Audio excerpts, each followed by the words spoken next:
It's a weird word to have right before D&D. Yeah. Also, I am now learning the woes of bed shopping because we need to get a new one. Woes of bed shopping? Yeah, they're like, why are they so expensive? Don't get an expensive mattress. We're trying not to. This is what you do. Get a mattress. I'll send you a link. Get a mattress, whatever mattress, like just a reasonable mattress that doesn't have like bugs in it or whatever.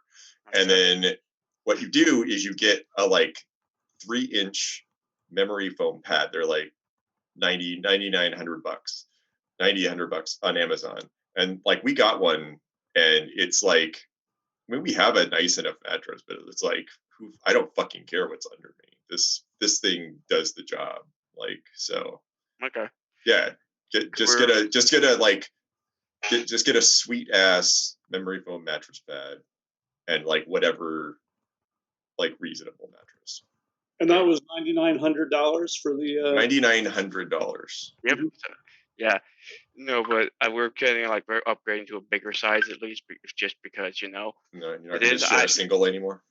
We're on a pole, so because it's fancy. And I found this queen size. Oh, I gotta turn this off. Perfect. Yeah, I see, Beard. Do you see how it works? Yeah, I found this thing.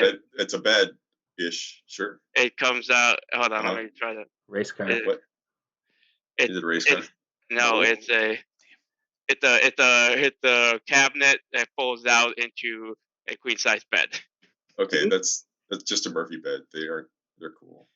I mean, it's fine. I said that to Nat to be like, hey, this one, and she's just like, no. It would be a fun trick to play on dinner guests, though. They're like, oh, hey, do you have any extra glasses? Yeah, they're in the cabinet. Can you go get them? And they're like, holy shit, a bed came out of here. Honestly, that's exactly what I probably do with it.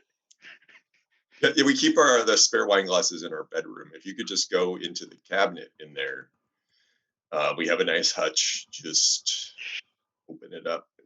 I imagine that, like, when you open it, it's not like a Murphy bed, like laborious, like pull out. Like it's like just pops out like snakes in a peanut brittle can.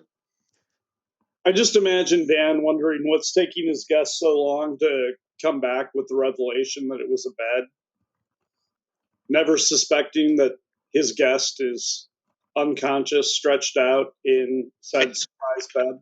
Mm-hmm. Just taking out the kneecaps. What, bam! They're just like, oh, it's a bed. Well, this has been a great start to our tapings for episode 128 and 129. I literally turned it on at the beginning of that conversation, so I hope you gleaned lots from the suggestions of memory foam and Murphy beds. The Beard, we're here for our bi-weekly tapings of the Tasty Boys. Yes, that's right. We don't care what's under you. We don't care what's on top of you. All we care about is how the dice roll, baby. So, without further ado, at the sound of the beautiful recording, we're going to start because we got lots to do tonight on the road to the tongue of Darren Day with mine only. Well, we'll get there. Recording in progress. Thanks, BBEG. Welcome to another episode of D and DDT with the one and only Tasty Boys. Tasty Boys! Tasty Boys is an ongoing, fast, casual Dungeons & Dragons 5th edition interdimensional culinary experience. And tonight, we'll be joined by 4 of the boys and 1 in absentia as we continue our trek through the great forest to the tongue of Darren Day. Let's go around. We'll introduce ourselves. Maybe something happened to your characters. We fill in the blanks because, hey, we tape this every other week on twitch.tv/knownworldunited. Sometimes we need a little refresher. Things get busy. Things go crazy. If you need a refresher, check out at twitch.tv/knownworldunited. Follow us on Twitter at DNDDT Podcast, or check us out at dnddt.com. I'm the Beard. I'll be your dungeon master for this evening, and let the boys introduce you to the boys, starting with the one and only Ringer. All right, I am Nate, your D&D Ringer, playing Bard Extraordinaire Horatio Hatfield, and I definitely needed a refresher after the last 2 weeks. But one thing I do remember is I grabbed a gnome, cast Dimension Door, went through the Infernal Plane because he's a Prince of Hell or whatever he was, and that was a bad time. True story. I'm Warrior. I play Kletos Begor, spelled like it sounds. Minotaur Monk, Red Meat Babyface, Digger Doomtree, and Horatio Hetfield, and a bunch of other stuff. Last time on D&D, I found out that I'm connected to one of Horatio's old friends who uses my old dancing name. Also, I don't know where Absentia is, so I hope we can find Digger. I agree. Referee Dan Fitzgerald playing the roguish barbarian Lum Twilight Forge. Oh, we're gonna go. We're going. We're going full force. I thought I was. Yeah. Last time, Lam is now leading the group because he now can cast a magic spell, and he very much is not having the best of time right now because he's just full of confusion, rage, and spite at this point. He's just like just moving forward. It's not wrong. And I'm Joel. I will be playing Big Bloody Rock Leafbottom, the monkish barbarian. Last time, he thought he met a major, but then he thought the major was a lady suffragette. It turned out to be a Pegasus. Now he and Jet are going to have adventures. That is a very true story. So as you're watching the stream, doing a little switcheroo here, not having all of the boys here leads us to need to move some things around. And hey, what a surprise! Twitch isn't cooperating. But What? we just recently, encountered a Prince of Hell. He was a gnome. He offered deals, and had a very charming kitty cat named Wolfgang. But no dice. Nobody took him up on his offer, surprisingly. And as he exited, he slowly faded into the forest itself. So a little creepy, but very very interesting. So gents, how would we like to proceed into the forest here? Why don't we all make some perception checks, and we'll see how things go. That's a pretty good one. 13. 23. Well, I rolled a 6, so that's So like 34. It's 21. That's amazing. 26. All right. So yeah, you guys continue on. You've been on the road for a little while now. It's you're continuing throughout the day.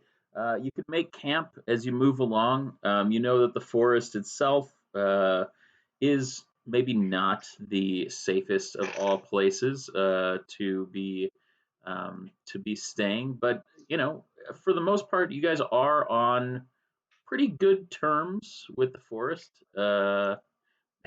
As far as that's concerned. So why don't you guys, if you'd like to make camp, decide how you're going to handle the watches amongst yourselves, and then we will get to a little bit of rolling to see how all of that good times go. I'll take first watch. I'm not that tired yet. I'll stoke the fire and just take first watch, if that's okay with you guys. I think that would be okay. Works for me. We might want to search the forest to see if we can find any treatments for our weapons and metal things. Look at the big brain. We don't have any issues. Ringer. All right, but before we do that, let's all remember where this is and agree that if we get separated, we're going to come back here to where camp is. We're going to hank it up. Okay? Okay, we do not get separated that often. Have you met us? Are you feeling okay? I put my hand up to his forehead. Or down to his forehead. Hey, Like 3 days ago was the first time we saw you in like 3 months. That's. I think I'm now. And it turns out that the only reason we found you again was because of an elaborate conspiracy perpetrated by your long lost father. What are the odds, you know?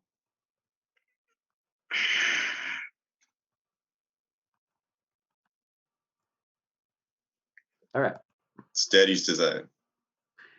Lam, why don't you make me a perception check?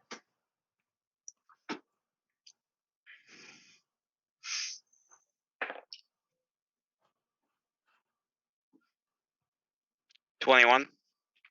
All right. Yeah. You find yourself rolling through the evening, thinking a lot about everything that's transpired.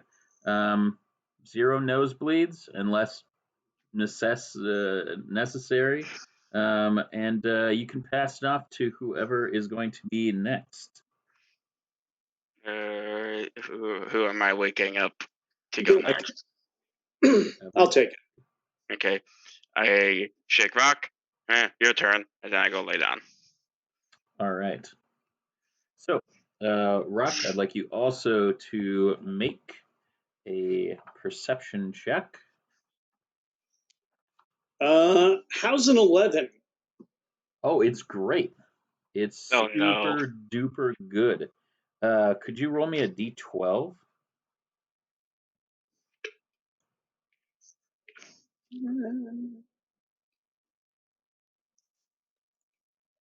3. All right. You hear something coming in the underforest, and it sounds not very happy. As you look out into the forest and kind of squint your eyes, you see what appears to be a hulking bear making its way towards you with burning red eyes, and it lets loose a bone-chilling roar as it approaches camp.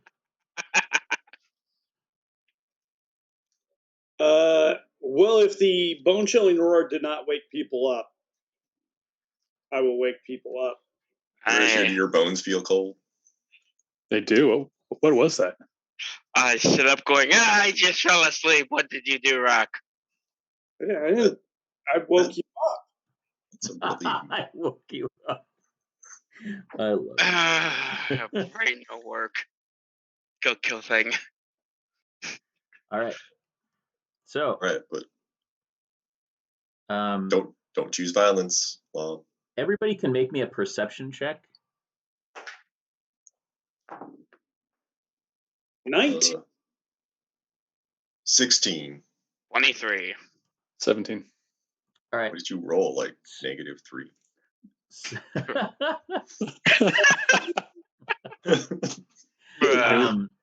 Everybody over 20 immediately can see that this enormous bear with the burning red eyes appears to be a spectral form.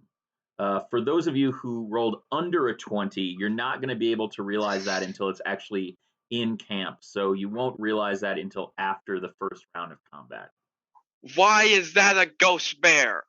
Why are there ghost bears? Why? That's right before it gets right on top of us. I'm just gonna go, why? I am so done with this forest. Tell Crom to roll better. Okay. This thing is crashing its way in. Are we fighting? I have my cleavers out. All right. Well, then let's roll initiative. I mean, we could have hidden, but okay. You could have. Lam is tired, and he just woke up, and his default setting is punch thing. Not That's super fair. attached to that picnic basket.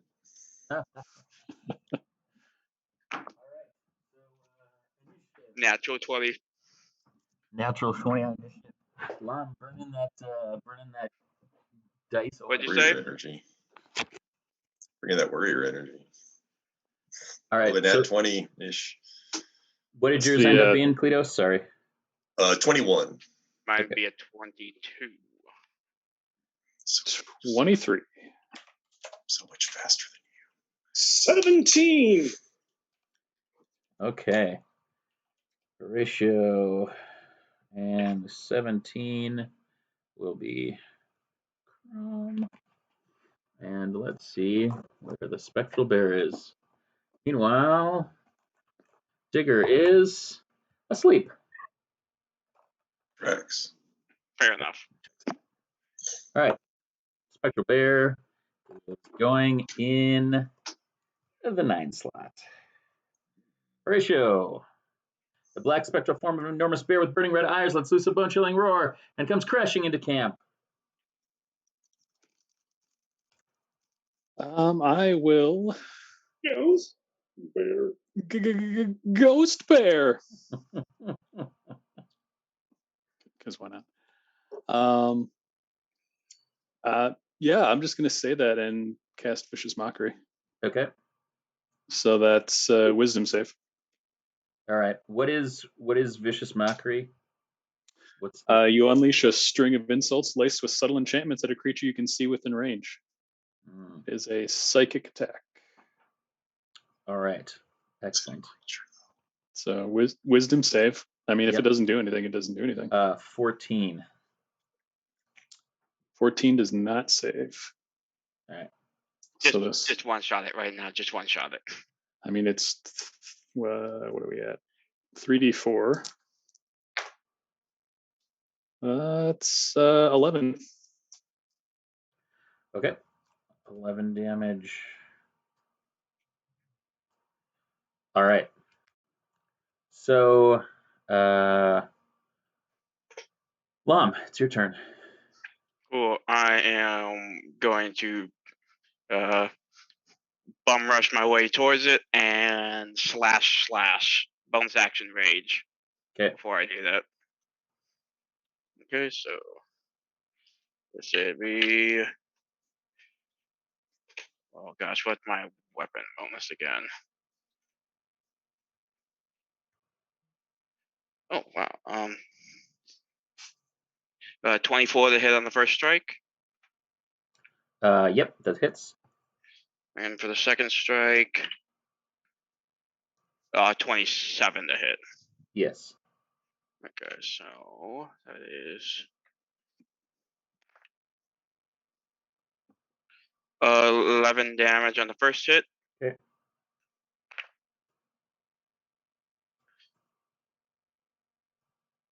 Uh, 12 damage on the second. All right. Cletos, and then Okay. Rock. All right. Well, I'm not going to wake up and choose violence. So Cletos is going to, he'll like maneuver his way through the tree branches as needed to like get around the bear. Okay. Without provoking it.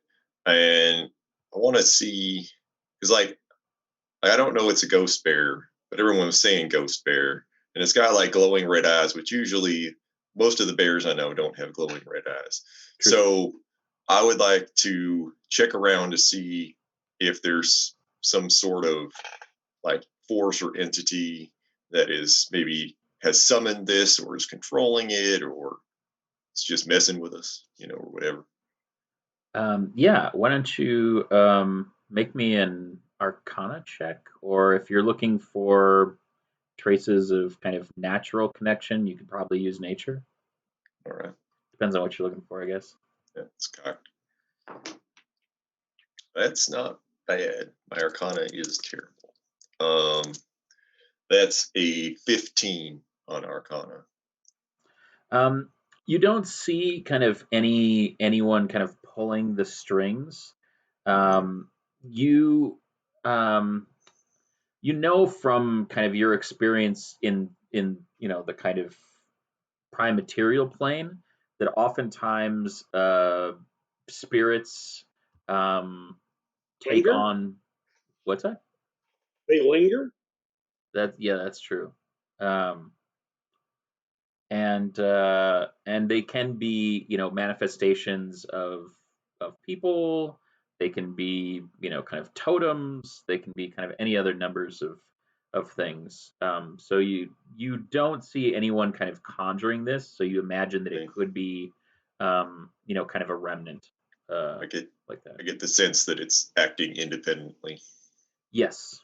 Okay.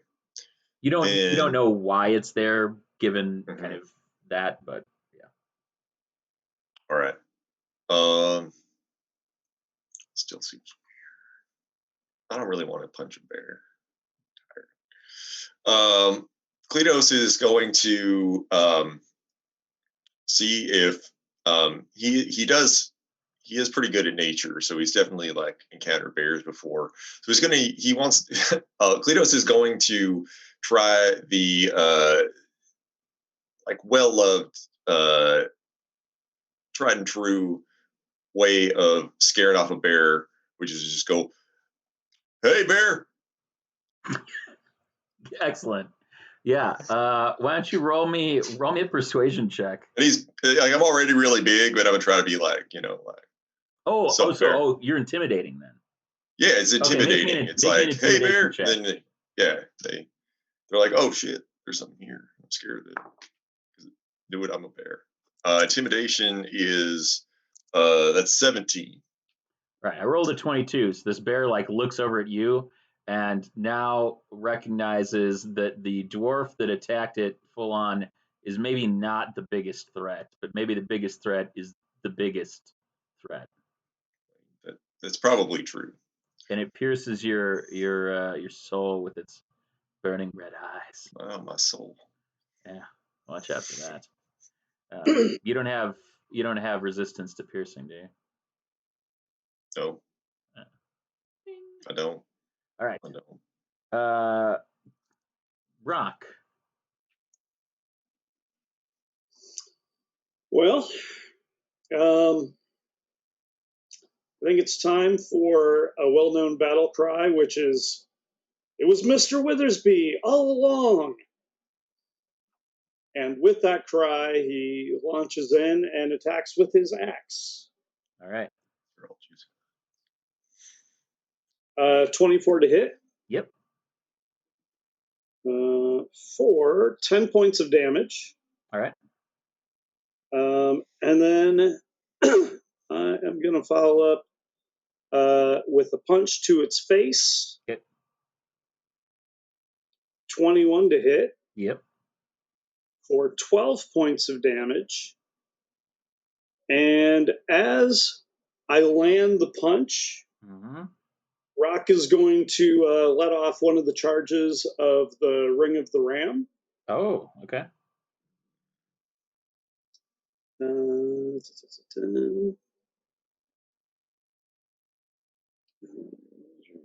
Attack roll with plus, which is 20 to hit, so I would imagine that hits. That will hit. For 2d10 force damage, otherwise known as 11. All right.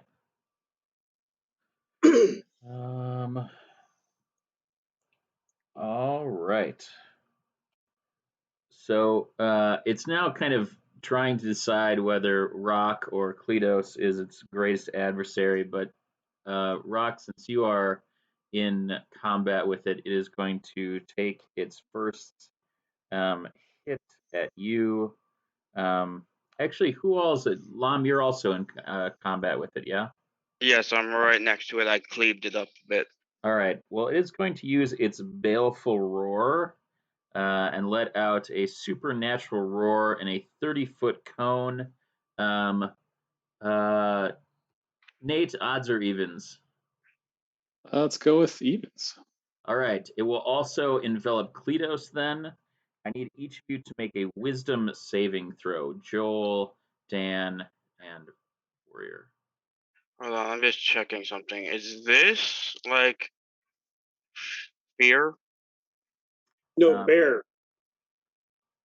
No, is the thing I'm rolling wisdom on a fear thing? Because I'm raging currently. Part of it will be fear. Part of it is another thing, but it is a magical effect. Okay, but it's not like a charm. Okay, cool. No, Just- it is a just bale. makes- It is a supernatural baleful roar.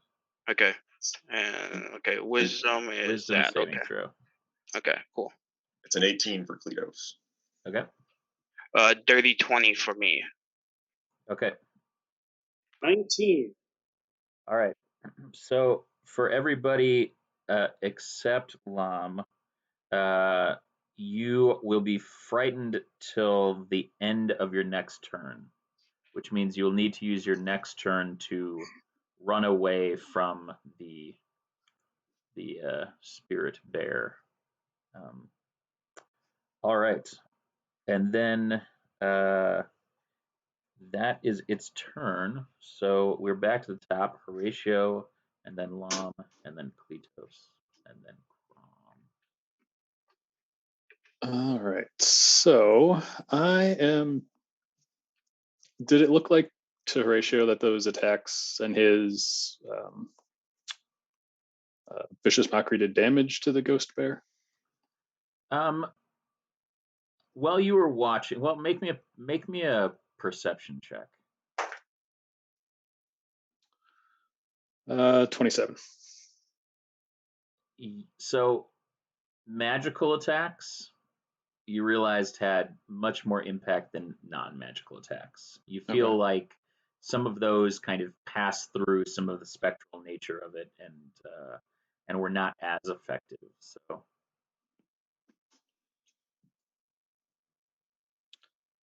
All right. So in that case, I'm going to cast Bigby's Hand. okay. Next to the ghost bear. Okay. And I would like to use Grasping Hand. Okay. And grab it. The hand passes through the bear and is unable to grapple it. Well, dang it. All right. Ghost bear. So I'll go like this, and nothing. Okay. Ghost bear. Probably because it's a ghost. And it's Bear. Yeah. incorporeal. All right. So it is. Any bonus action? Any movement? No, I will hang out. All right. Excellent. Lam, Kletos, Rock. Roar yourself, you big spooky bear. And then I'm gonna take 2 more swipes at it. All right. That is 25 to hit. Yep. And then that is a 18 to hit. Yep. Cool.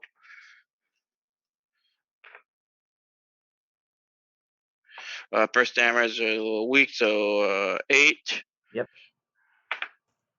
And then 12. Okay.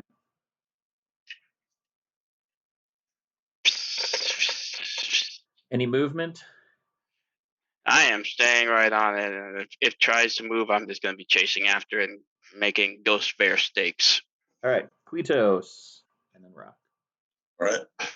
Kletos takes a moment, stands there for a moment, like worrying about this little soul hole that the bear pierced into him. And then he goes, wait a minute, that was just narration. I'm not scared of that at all. And uses stillness of mind to not be scared anymore. Excellent. At this point, Kletos is just the Deadpool of the group, and it's just... And then he will use his movement to get up into some tree branches out of the way Gotcha. and plot his next move because That checks out. I Alright. use my action. Rock.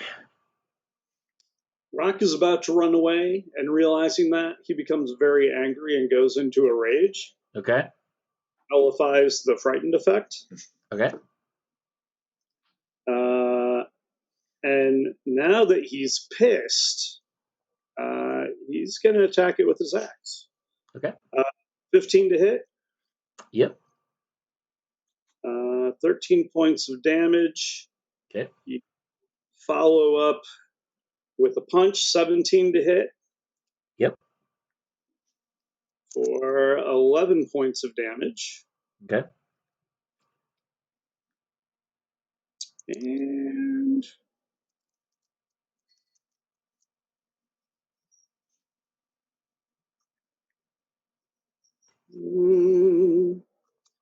he is going to spend a key point Okay.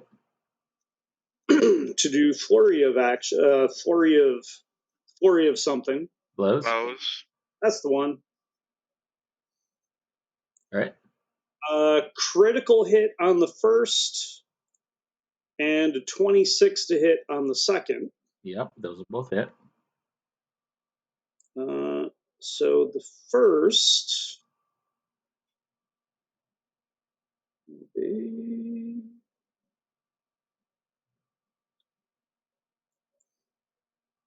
15. Okay. And then 9 points of damage. Okay.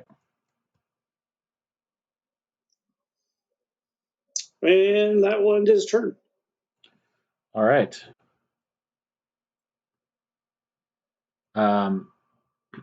Horatio, make me a perception check. Cletos, you can make it as well. Wait. Well, natural 1. I rolled a 19, so that's like 26. All right. Nate, you can make me a Constitution saving throw. Oh, there we go. It's 21. All right. It doesn't apply because it's not this game, but you wouldn't have vomited in the other game. And Cletos, Damn. from the branches, he's got a thing in the other game. From the branches, you can see that as the bear is moving about, the plant life near it is kind of being drained of life, and you see it kind of growing back in size. It's wilting kind of as you're fighting it, but you see it kind of like growing back in size as it's moving around, and the plants around it are dying. It is now going to attack Rock, and it's going to swipe at you with its claws, and it's going to be an 18 to hit. That will hit. All right, so you are going to take quite a few d8. Okay.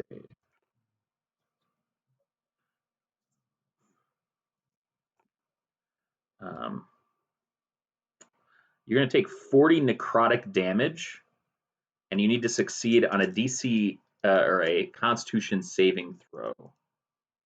Oh. 20? All right.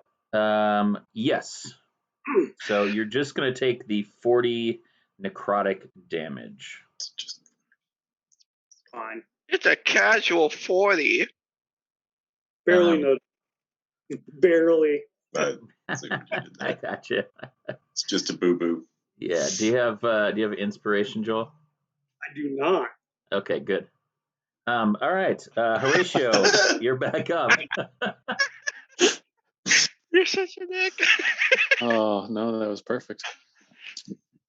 All right. So I'm annoyed that my hand didn't do anything, so I'm just going to lose concentration on that. Clearly, the bear's not wearing any metal, so that's not going to do me any good. So what I will do is pretty much use the only damage spell that isn't going to murder my friends and set the forest on fire. I will pull out my joke book and cast Vicious Mockery. All right. Sadly, I didn't prepare a knock-knock joke. So let's see Oh. the first one that comes up when I Google.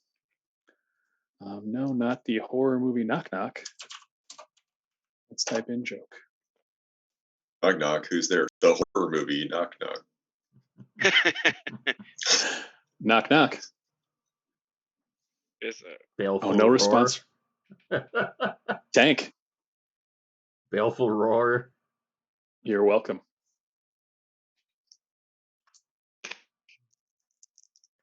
Woof. Make me a wisdom saving throw, Nate. Oh, natural 20. All right. You're frightened. What? Throw up in your mouth a little bit. Just Keep a it little. down. I'm actually frightened? Yeah. Okay.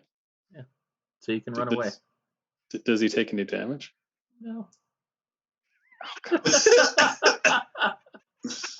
He almost summons the demon and doesn't do a damn thing.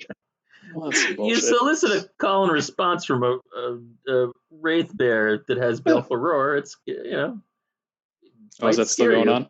Yeah, All yeah. right. Okay. Turns out this ghost bear used to do security at UCB. Man. Does not take kindly to those who do not prepare their tight 10. That's fair. All right, Lam, it's your turn. Then Kledos, and then Rock. All right, this obviously isn't working. Lam is going to. How far away are we from like the fire? From like the little campfire. Did you have a campfire going? I mean, I set one when we're before when the thing, so I don't know if it's still going from his What did you shift. set it with? Twigs and berries. The old school way because they don't give me back my lighter. Okay. All right. Make me a nature check, Lam. Let's see how roaring of a fire you were able to make.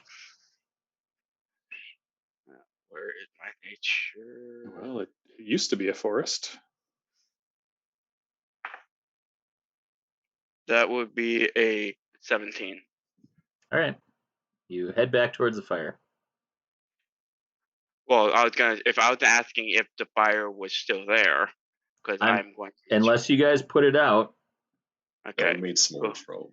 All right, so I'm going to go to the fire, try to grab a log out of it, and go back running at the bear. And if you can I go back and forth to try to hit it with a fiery log, or no? Sure. Yeah, you can do whatever you want. I need you to make me a dexterity save.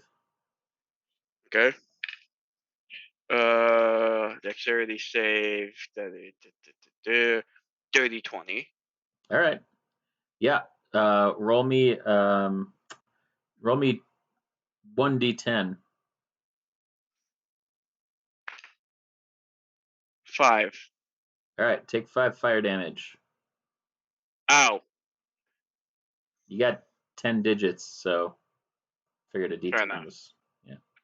Fair enough. So yeah. And all right. I'm gonna run back and just smack it with an improvised weapon, and hopefully fire does something more than my knives. All right. What's the attack roll? I'm just gonna roll and then Just roll plus your strength. Okay. And I don't know if you're proficient in improvised weapons, you can add your proficiency bonus. Otherwise, no. Yeah, I don't think I'm no, I am not proficient in that. So that would just be a 18 to hit. Yeah, that hits. Cool. What am I rolling for damage? A D6. fiery log. D6. Okay. Plus whatever your strength is. So 7.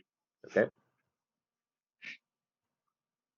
And does it light it on fire when I try to hit him with it?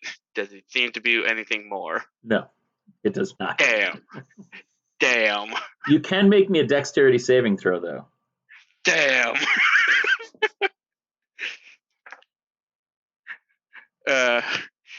That's an 8. Oh, Lom. Okay, you swing through the bear and nothing happens, but as you're standing there with embers falling from the smoking log, vines begin to wrap their way around your legs and arms, and you are grappled. All right, Cletos, your turn. Oh, all right. Cletos is going to. Is there? So we've got like our campsite. It's in, assume, a traditional campsite, a little glade or something. Is there anything like relatively nearby that doesn't have a lot of plant life, like a rocky outcropping, a mesa, a canyon, a gully, a stream, a river? Why don't you roll me percentages and we'll see. No. Okay. Well, I think this actually makes it 3 1s in a row. Do you get a free sub from I sandwich legit shop? rolled a 1 again. Wow. I was like, get ready to summon a fucking god, and then I'm like, yep, actually, I should be a cleric, apparently. No, you're deep in the forest. Like there's forest, and then on the like adjacent to that is more forest, and if you go past that, it's thicker forest. But on the other side of that, it's also more forest. Okay. So we should be looking for giant spiders. There's that much forest. You're just full of ideas, and I love that about you. Cletos is going to hop down out of the tree. All right. And is Lom still holding the burning log, or did he drop it when he got grappled? I don't know. Lom, make me a Constitution saving throw. See how much this affected you. 17. All right. No, he held on to it, and then roll me a d10. 8. Yeah, but it's still burning his hands. Okay. 8 damage. Great. Fire. All right. Cletos is going to drop out of the tree. All right. Next to Lom. He's going to swap. With the first attack, he's going to swap the log out of Lom's hands. All right. Ow. And, I mean, that's a 27 to hit. Yeah. That you whack me. I'm also grappled. Mm-hmm. And then with his second attack, he's going to, since he can see that Lom is beginning to be ensnared in vines, he would like to grab Lom. Okay. And just hit the bear with him to get him free from the vines. Yes, I am for this. Rip me away and just smack me with. Okay. Make me a strength check. Straight strength, natural 20. Man, rolled a 15 too. That's pretty good. Yeah, you can pull him full. Well, roll me a d4. 3. All right. I'm going to roll ye old body part dice, and we'll see how many body parts you are able to free. Which one? You get 3. So his left arm is free. His left leg is free. And his right arm is free. So his right leg is still attached, but you're able to pull him free of the other ones and try to hit the bear with him. Are you proficient in improvised weapons? No. All right. So then just roll plus your strength. All right. That's a good roll. 21. All right, that hits. Great. So just use like by martial art. What should I use for Lom damage? Lam is a barbarian, so I'll let you do a D10 All right. or D12. D12. D12. Okay, Yeah. man. Finally get to use a D12. I'm Big so worried times. about it in this whole campaign. Okay. Do I add my strength or do You I add your add? strength. Yep. Then 13 LOM damage. And All how right. much do I take from this? Half at least, or You take 13 LOM damage. I mean, fair enough. it's halved because it's bludgeoning, because literally bludgeoning. But Mhm. yes, you will enjoy the same damage that our erstwhile Ghost Bear Then- enjoys. With my bonus action, I'll flurry of blows Okay. to sweep the leg on the last vine that has got LOM's leg. That's why I used the reference. Okay. That's a 30 to hit. Yeah, it's a vine. So I figured, but I didn't you know. got it. And then last one, I will I'll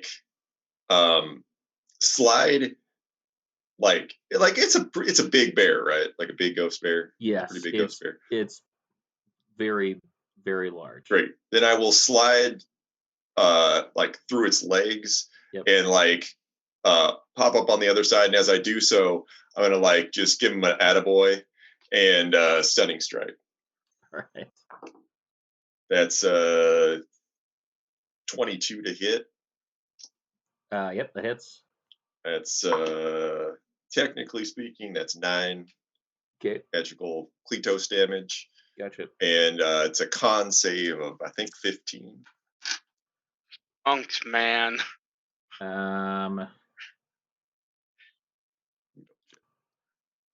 Yeah, 15 exactly.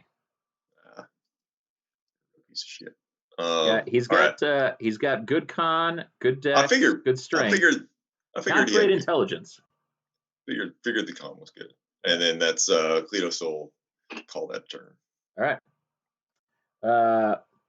Rock. All right.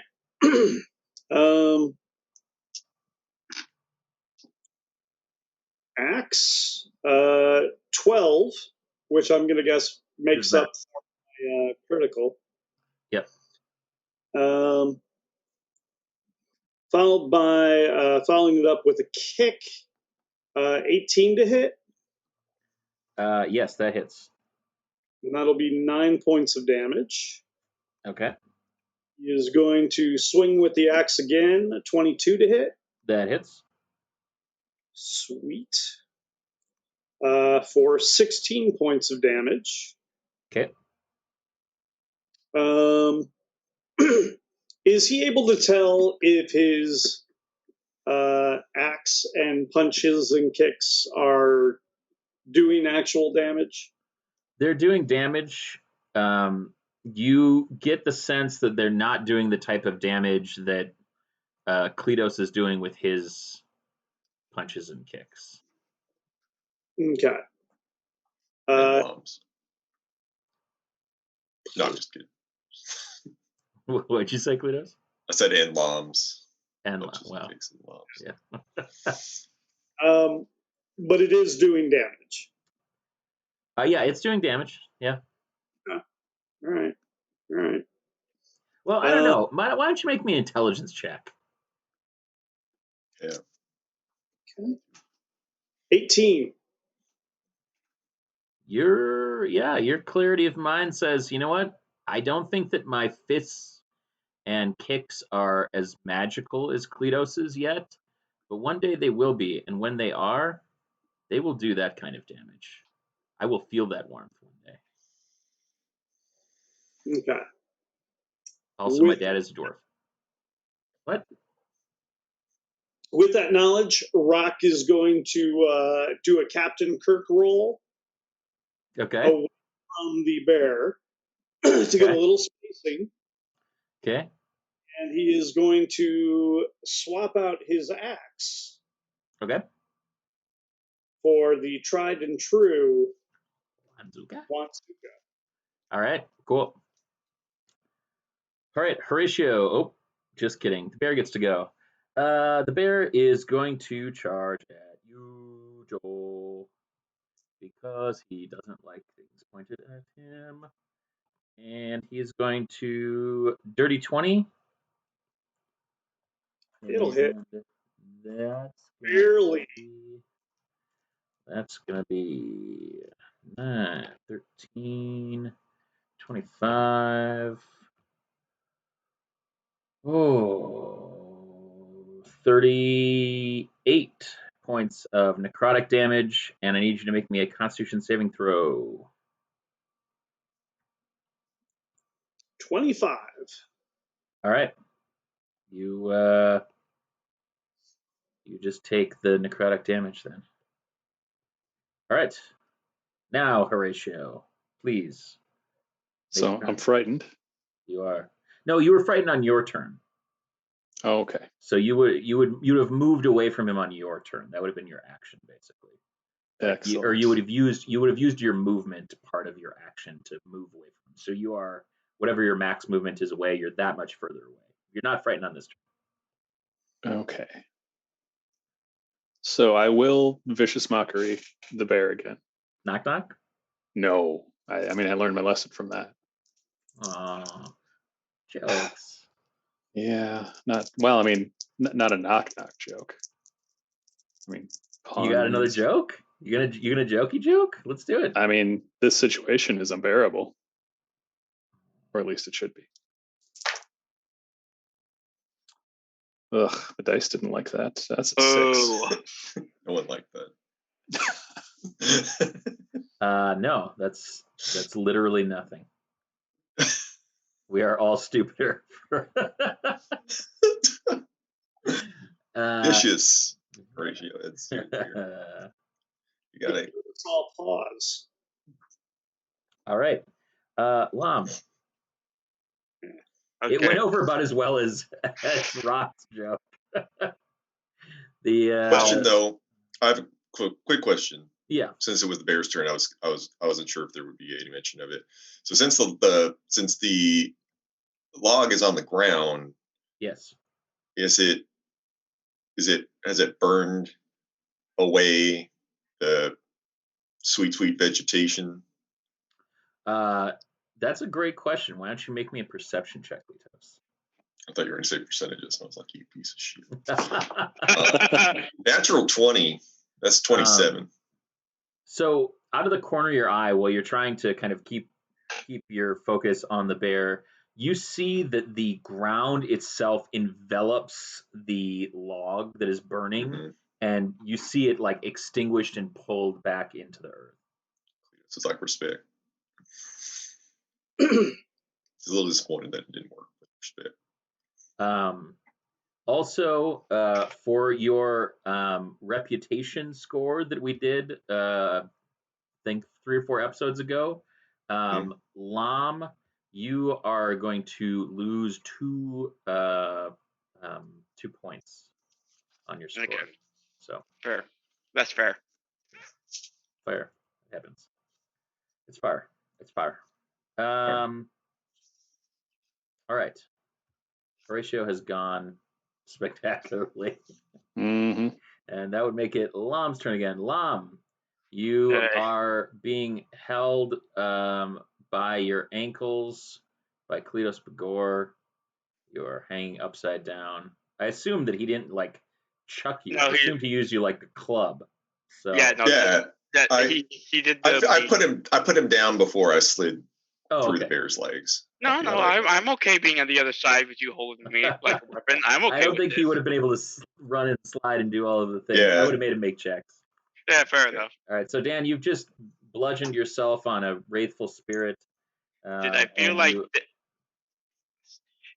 you're prone, so you're gonna have to use your action to or your movement to get up. So, question: did I feel like him hitting me did more damage to it than like my weapons or anything like that? Because nothing seems to be hurting this thing. You feel like it's about the same. You feel like conventional weapons are not being as effective as magical weapons.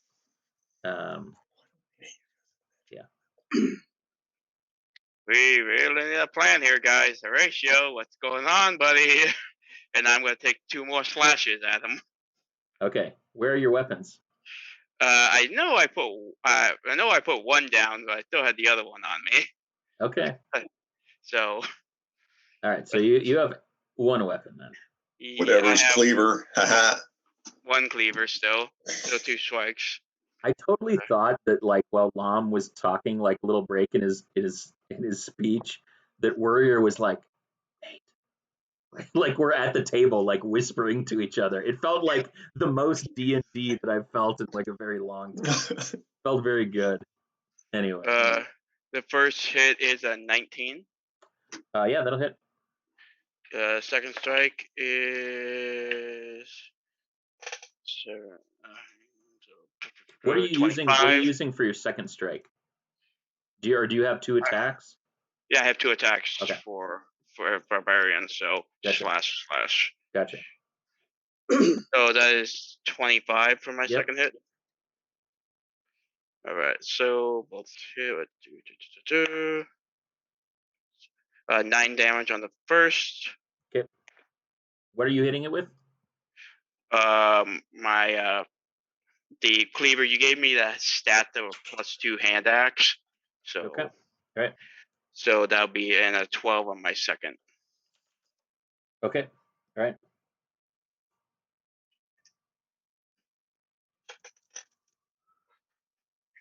All right. Excellent.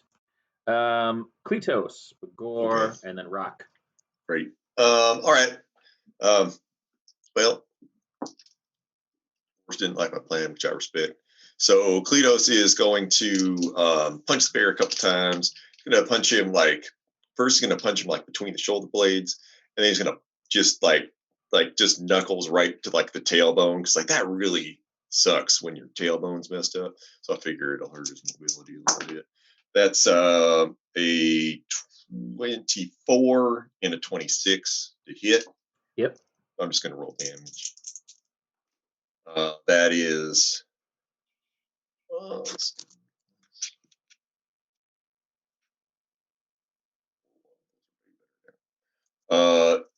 21 total magical Kletos damage for those 2 attacks. And Yeah. then one of them's a stunning strike. So that's another 15 con save.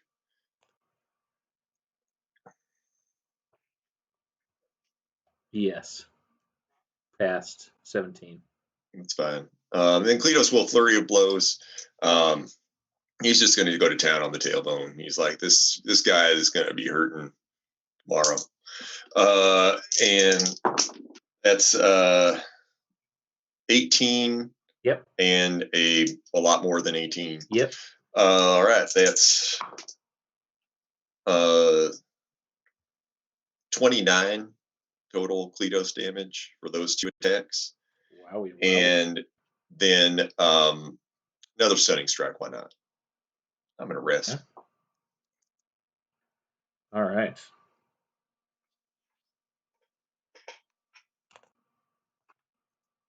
Uh, 18. Okay, fair enough. And then Kletos will use half his movement to disengage Excellent. for 18 K. All right, That's his Rock. turn. It's you, baby. Rock is going to put about 20 feet between him and the bear. Yep. It's weighing up right here. And then it is Wanzuka time. Okay. Roll me a D100. Are you double shotting as usual or no? I'm going to do 1 shot and then maybe a second. Oh. Okay. I don't have to decide all at once, do I? Straight. No, you can do whatever you want, buddy. 31. All right. A 31 is going to yield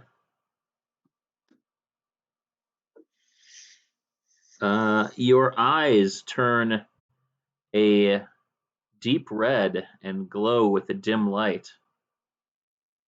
Oh God, are you a spectral bear too? God, did he just get possessed?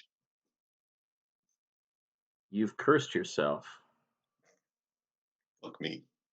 Hmm. I mean, you don't know that, but that's what it is. Okay. Stop cursing yourself. Well, given that I have not seen the bear light on fire or be hit by lightning, Sure. Rock is going to pull the trigger again. All right. Roll me another D100. 42. 42. Your skin dries and cracks, appearing charred and burnt with glowing magma-like cracks.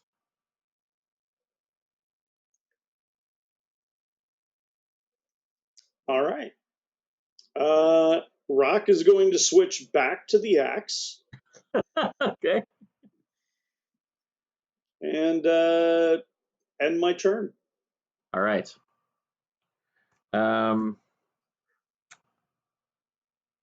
Okay, and it is bear time. Cletos, it doesn't take kindly to your shit and is going to Not to choose violence. attempt to it's going to attempt to attack you. Okay. And it is 26 to hit. Yep. Is it a melee attack? It is a melee attack. I'm going to counterattack. Okay. Doesn't hit. Okay. So you will take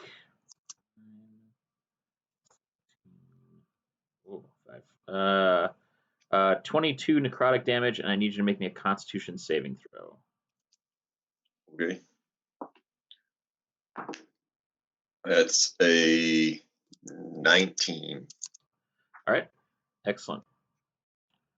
It is going to use its movement to pass through you and run to Rock. And that is where it will end its turn. Horatio, you're up. Do I get an opportunity attack on it? It doesn't because it's incorporeal. Oh, okay. All right. So, But thank you for asking. You know what? You can have inspiration if you don't have it. I like when people ask about the niceties. Well, shoot your shot, you know. Yeah. Miss 100% of shots you don't take. Yeah. It's true. Yeah. And in that vein, Horatio is going to start plucking away on his harp. Playing the Teddy Bear's Picnic. And hopefully the bear can be charmed because he's going to start dancing. He can't. Oh, that's a really good song, though. It just deadpan turns around from Rock and looks at you and kind of gives you like the really head tilt. Bruh. Just because I'm a bear.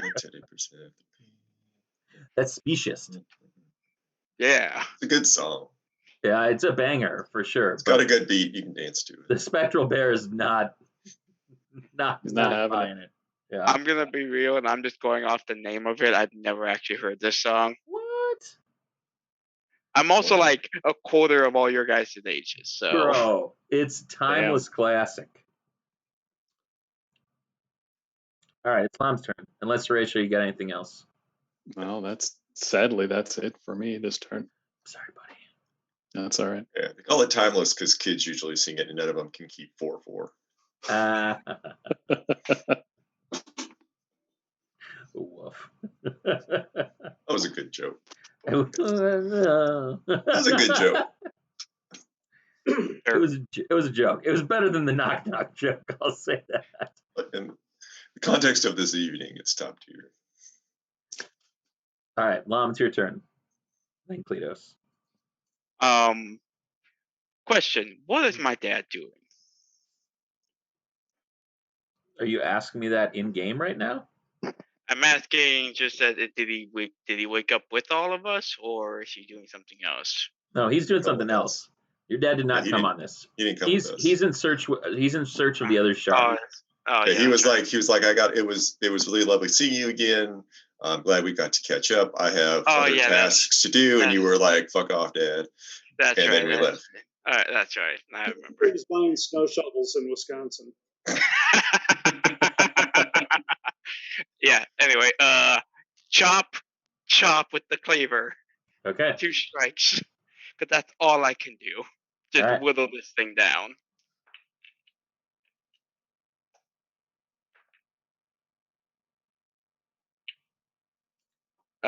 Natural 20 on the first strike.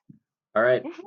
You cleave this thing, and its eyes burn bright red, and that brightness, that kind of like fire coming from its eyes, consumes its incorporeal form, and it dissipates into the dead of night. And you've defeated the Wraith Bear. Woo! I'm going to sit on my butt and just. I hate this forest. Anyone else hate this forest? I like the forest. It's a great forest. It's pretty dope. Forest is great. The ghost bear, that could, Yeah, do without. honestly, bad. You have a point there. The creatures that live here can get up. The forest, it's probably itself is fine. They're just rinsed you, buddy. You doing okay, Rob? Yeah, I think I'm okay. I mean, I'm a little banged up, but okay. Are you too bad. feeling okay? You seem real mad. Yeah, but dude, you look.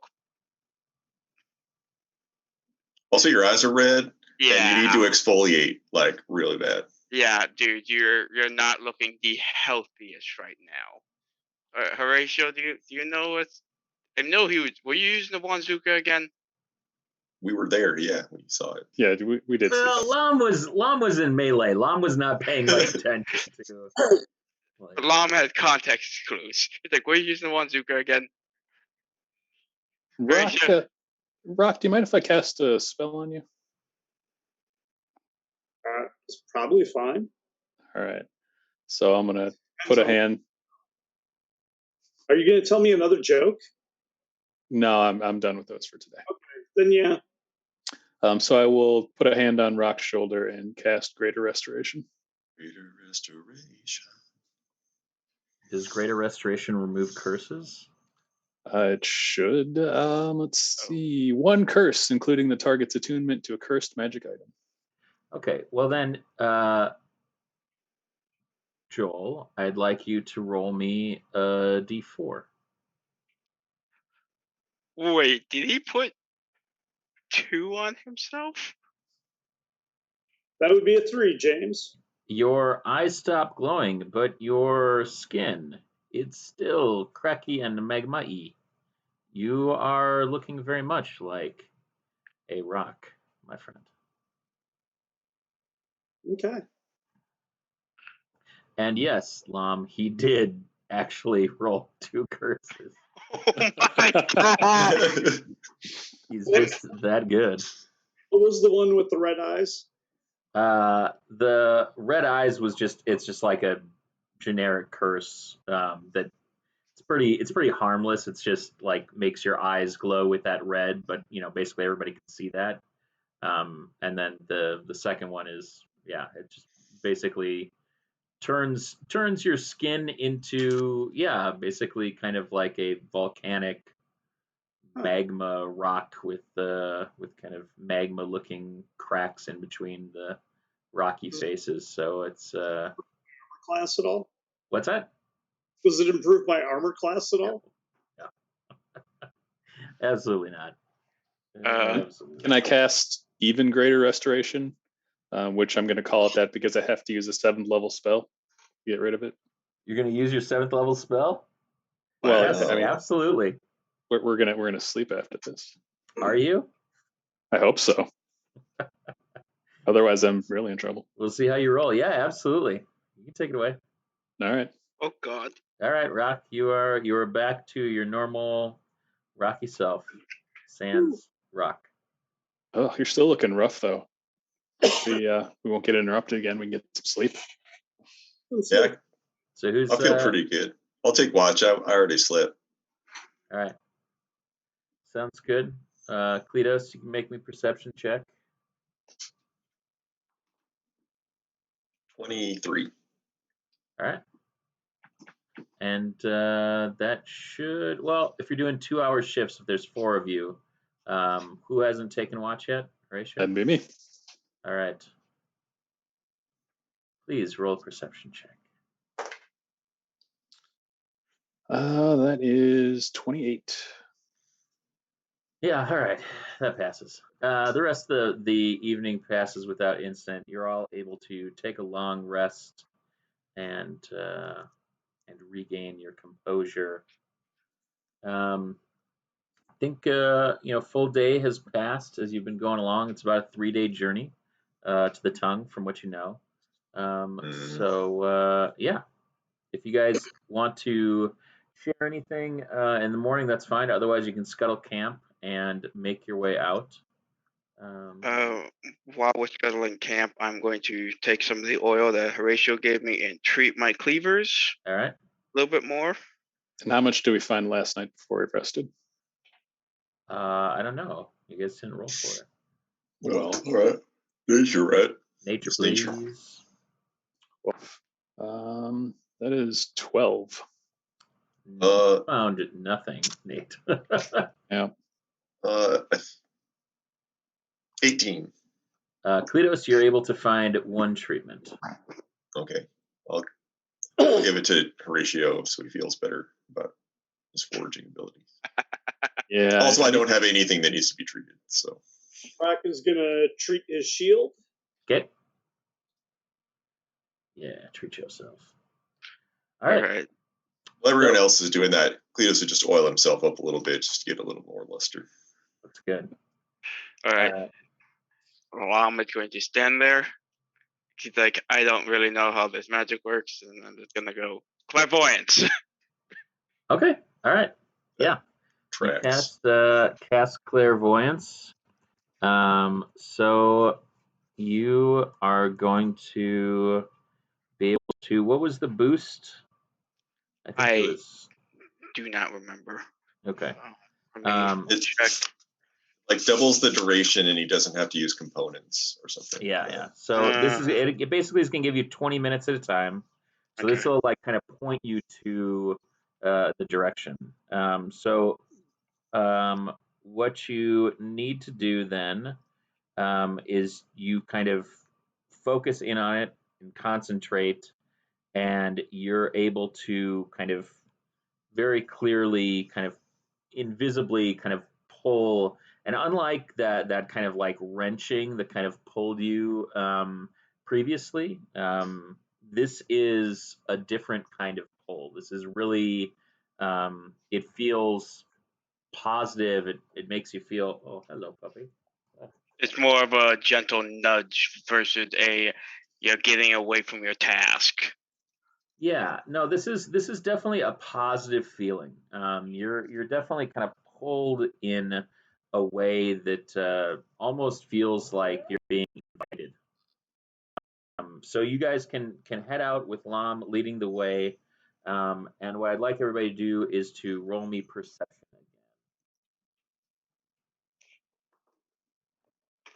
again. 26. Okay. 30. 16.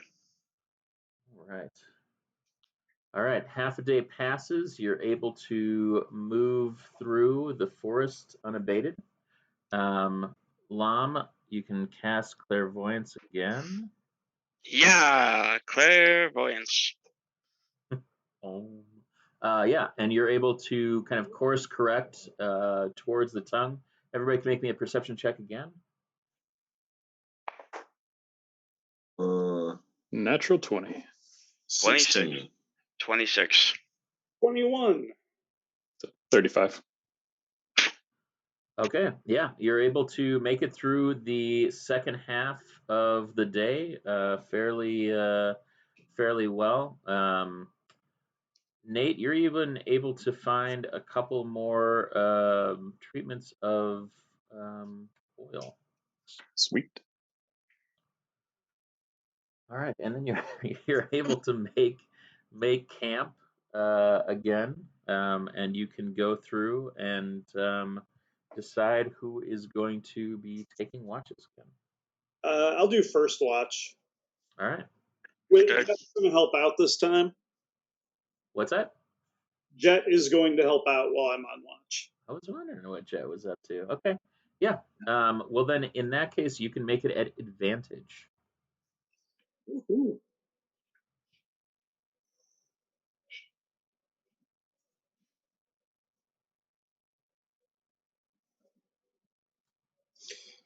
So at first, Rock is like, totally fine. There's nothing out there. Yeah. At which point, Jet kind of nudges him and is like, 24.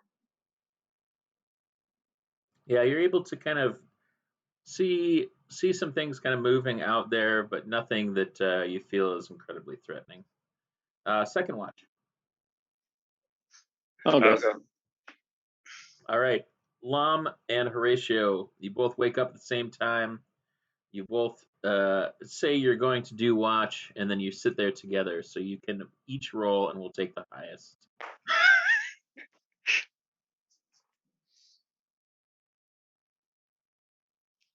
Can you beat a 31? No, Or no. 33? I got like a 24. No. All right, third watch. Well, it's me. All right. I rolled a 19, so that's, I think, 26. All right, and fourth watch. I'll just do it by myself. All right. Perception, please. And make it a disadvantage because you have not slept as much as you need to. Okay, cool. So that will be a. I clearly just did math. 26. At disadvantage, it's a 26.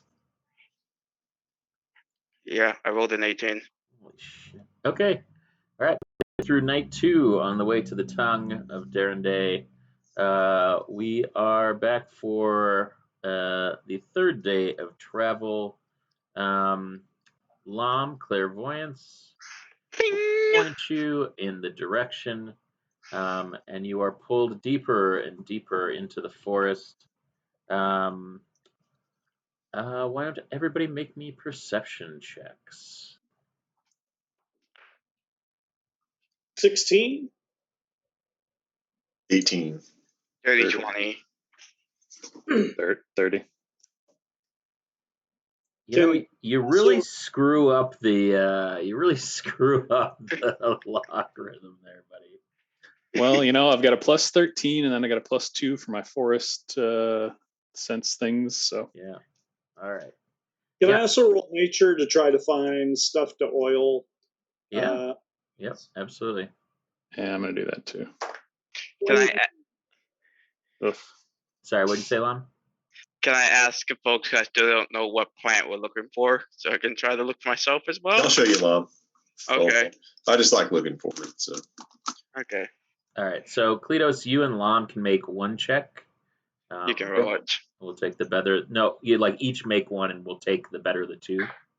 But you guys will be looking as a team, essentially. Anything is better than me. it's a 15. 15. Yep. You can Much. find one treatment warrior. All right. It's this one. All right. Mom. Got it. Committed to memory.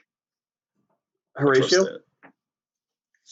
I got a 10, so yeah, nothing for me. Yeah. And Rock. 23. Yeah, you find 2. Woo. Whoa. All right. And let's do one more round of perception checks as we near the end of the third day of travel. You find yourself being drawn, and you feel like you are getting close. So, Horatio. 27. I hate you. Kletos. 12. I love you. Lam. I love me too. I'll do. 18. And Joel. 20. Ooh. Who rolled the lowest one there? That was me. Kletos? Mhm. Can you roll me a D12 and counter as night falls? Wait, sorry, just a D12? Yes, please. 5. All right. So tonight, I'd like you to inform me what the sleeping order is. You're close, but you're not quite there. So first watch. I'll do it. All right. I'll do last watch. Okay. I'll do third. And I'll be second. Excellent. Yoel, what did you roll? 24. All right. Kletos, as you are sleeping, you view yourself seated at a table. It's long. It's at the top of a large starless sky. And in this large starless sky, you hear the voice of the void. At the end of the table, you see the kind of manifestation of the void as Horatio and Digger have spoken about him from their time meeting him. And next to the void, chained, is Digger. As you speak to the void, you begin to see the visages of all of the people that you have attuned to. So you see our most recent leader of the Starlight Citadel. You see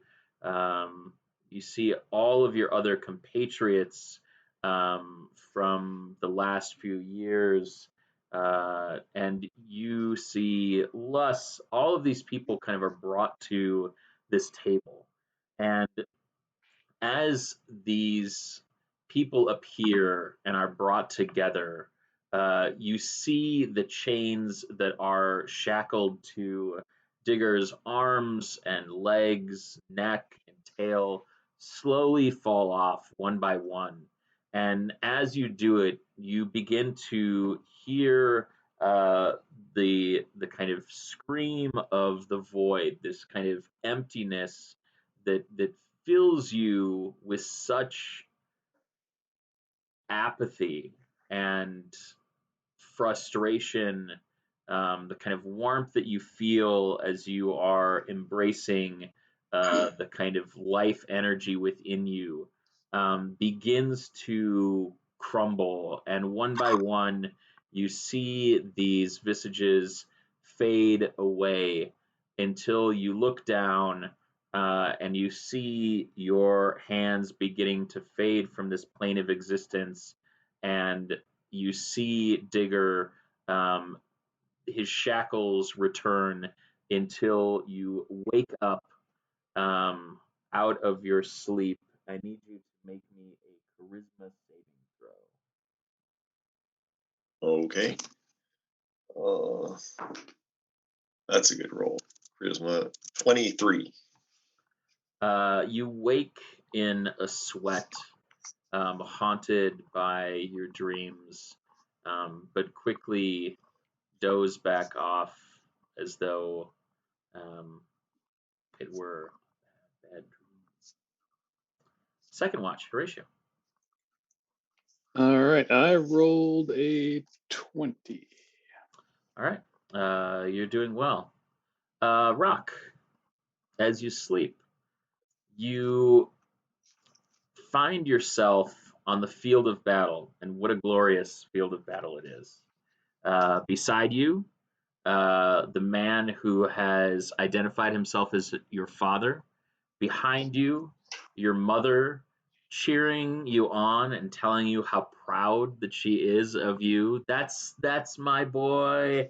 That's my boy. Next to you, your purported brother Lam, and the three of the McHillface boys are out fighting shoulder to shoulder, tearing through your enemies.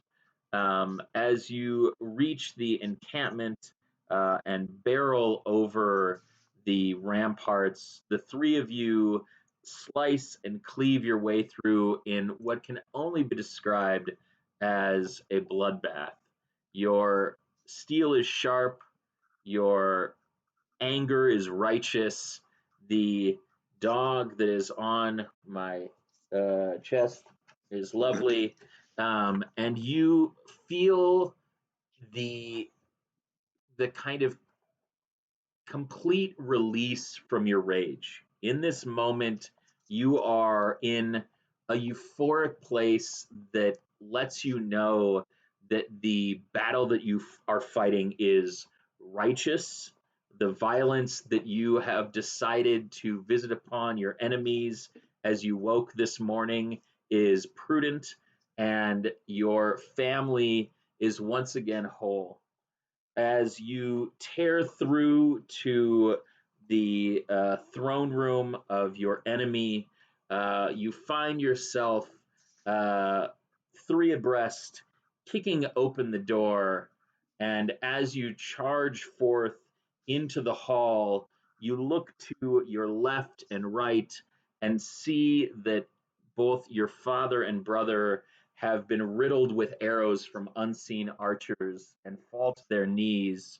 And when you approach the throne room filled with righteous anger and glorious fury, you are met by an opponent whose strength can only rival your own, strength that you have never encountered before, and he matches you blow for blow until you wake in a cold sweat. And I'd like you to make me a saving throw, charisma.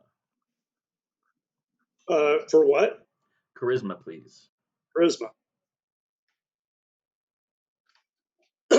13. You find that your hair has turned shock white when you wake, and we'll move on to your watch.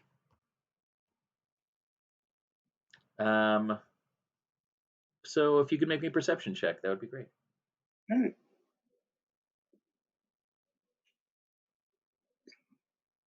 An 11. Okay. Roll me a d12.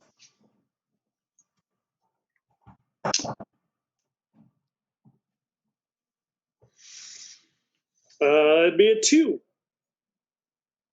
All right. Oh. Oh. Okay.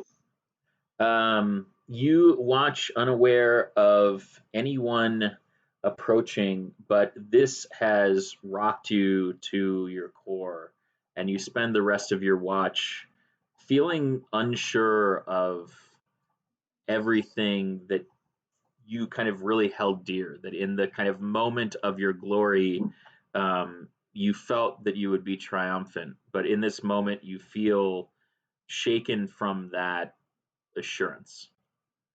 Mom, you are sleeping the sleep of babes, and we're not talking no. Cindy Crawford and a Diet Pepsi and a hot desert. You find yourself waking up as a young child in a home that is familiar to you, memories long since buried of your mother and father together, happy, surrounded by your friends from the Dragonfly, your father's former compatriots. They're there drinking, making merry. It seems that you've woken up in the evening as they're there planning their kind of next glorious adventure. For you, you're filled with a sense of fulfillment, something that as a child you did not experience. This is the whole of the familial experience that dwarves relish. This is the tight kinship that you have longed for your entire life, but always felt incomplete because of the lack of your father's presence. You are bolstered by the kind of reverence that they hold for one another, the way that they speak of each other, and the kind of glories of battles that they have fought together side by side, man and dwarf, elf, um, halfling, gnome, all of these kind of places and faces that are familiar to you, expressed in a context that that that you've never felt before. You're felt with a warmth of affection for this family that you never knew, and as they are making merry, you are kind of hushed off to bed by your mother, um, and told that you can speak with your father and uncles in the morning. And as you are laying in bed, you hear a blood curdling scream from your mother and the sound of a scuffle outside. And as you make your way to look through the crack in the door, not yet old enough to engage in the heat of battle, you see your father being torn from your homestead, your uncles fighting tooth and nail to keep him there, and you awake in a cold sweat, and I need you to make me a charisma saving Okay. It is. Oh wow, that's actually a plus. That would be a 19. throw. All right. You awake in a cold sweat, haunted by your dreams. Cletos, finally, the last watch. Please make me a d20 at disadvantage. Disadvantage. Okay. Yes, please. 15 at disadvantage. All right. So you are to keep watch, but as you are looking out, you experience something unnatural as the world is seeming to twist at unnatural angles. Um, you gaze out and try to kind of focus in on what is in the distance, but you only see two eyes in the distance that become kind of the sole focus of what you are kind of gazing upon. I need you to make me a wisdom saving throw. I'm going to use a key point to re-roll that because Okay. that was dog shit. That's better. 21. Okay. As you stare off, you are able to focus only because of the kind of steely cold look of icy blue eyes that connect with yours, and you are in that moment again, feeling completely helpless to save your friend. Horatio, you are sleeping. Sleep that only the sweet, sweet babes that sing the most beautiful songs and play the most beautiful melodies do. Your rest is deep, and you find yourself dreaming of former compatriots. The indomitable Goddard Grundlebottom with Rocky Rococo, um, his love for the lady Maria Artura, um, bold and fierce as only you know from your dwarven compatriots. The love that can be that deep for another. Your Minotaur compatriot Destra Stormhoof, uh, valor, um, pouring out of his every fiber of his being, representing the kind of nautical past of the Minotaurs and the Lost Continents. He is drawn to, and you can smell the kind of sea, the kind of saltiness of the salt water as you remember him fondly. The eighth born, Sir William of Gish, last of his line, but first to leave his homelands in an effort to carve out a world for himself and to prove the righteousness of his commitment to seeing his father and brother's kingdoms thrive by proving himself on battle and helping those who are unable to help themselves.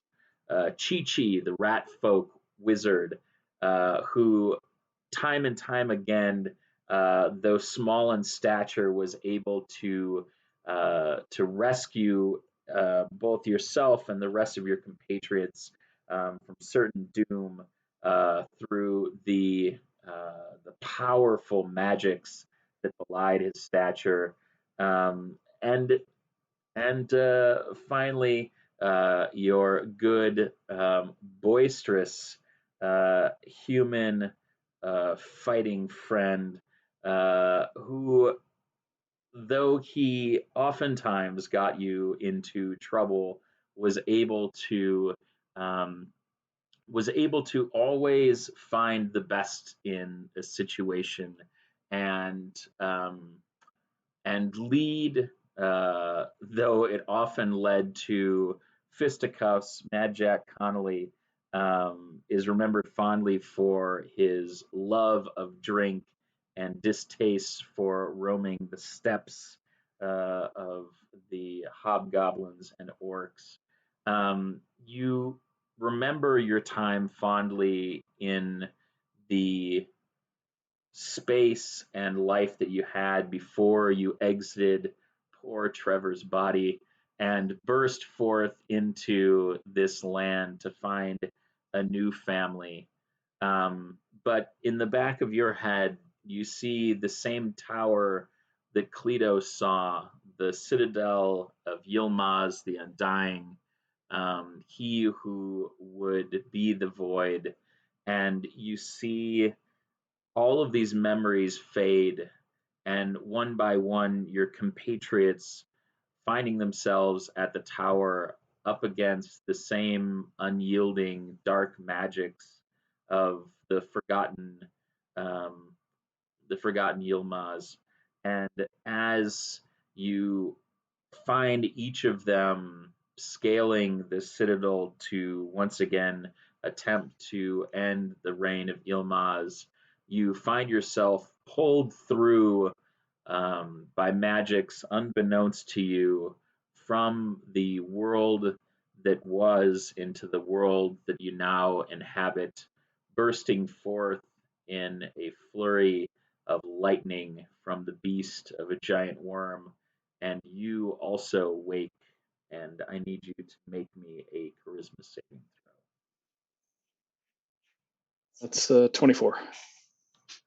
You wake, sweating, dreams of your compatriots and their possible fates being met in a place that you are unable to return to, and the memories of your time with them and their potential ends haunts you as you awaken alongside the rest of your current compatriots here where you've made camp just outside of the tongue of Darrenday. And that is where we will end this episode of D and DDT with the one and only Tasty Boys.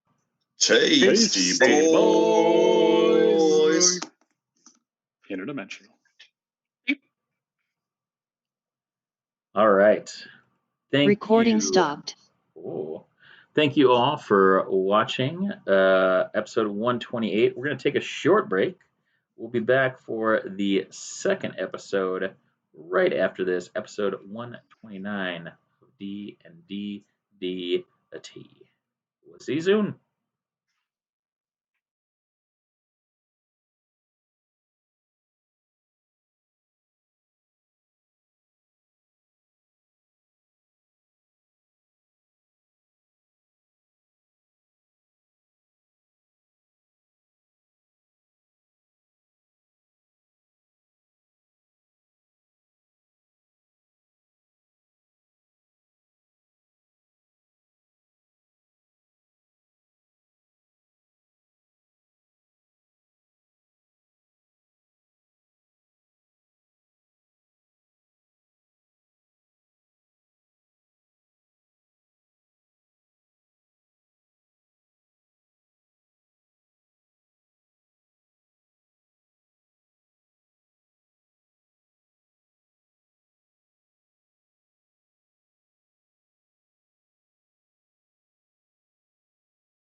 Hey, welcome back.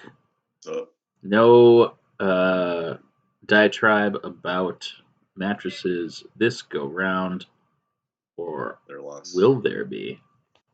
Anyway, let's get back into taping episode 129 DNDT right after these messages. Recording in progress. Welcome, fans of wrestling, dungeon crawling, culinary adventures. This is DNDT with the one and only Tasty Boys. Tasty Tasty boys. Tasty Boys. Oh, finger guns. The Tasty Boys is a really ahead, sir. tuned, ongoing, fast casual culinary interdimensional experience. We'll be going around talking and introducing ourselves, saying a little bit of what happened in the last episode. But before we start, I'll be your dungeon master for this evening, The Beard.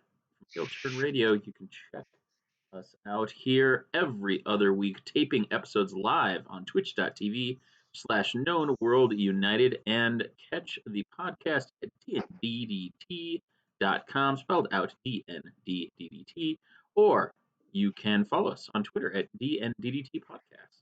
So without further ado, I'll turn it over to the boys to introduce themselves. All right, I am Nate, your D&D ringer, playing Bard Extraordinaire Horatio Hetfeld. Last episode, I was real useless against a ghost bear. That is Sorry. true. It was a race, by the way.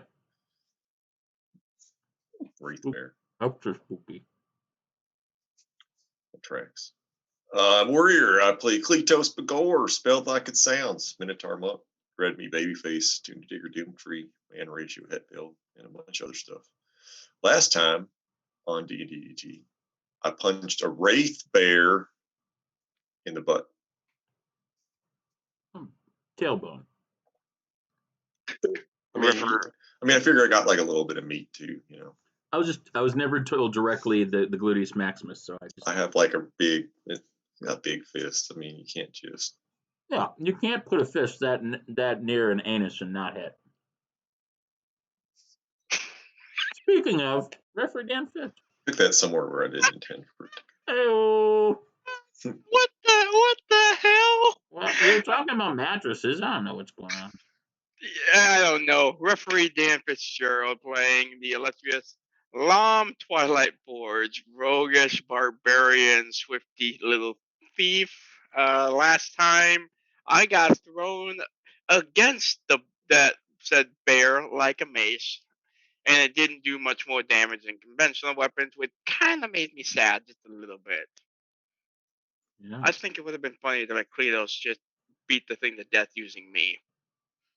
I'm a little bit more effective with the airship steering wheel than I am with Long. Yeah, episode 128, Harlem World, because Mace was featured. You, mother, Horatio, no. Don't you air cannon yourself? No. Down. Finally.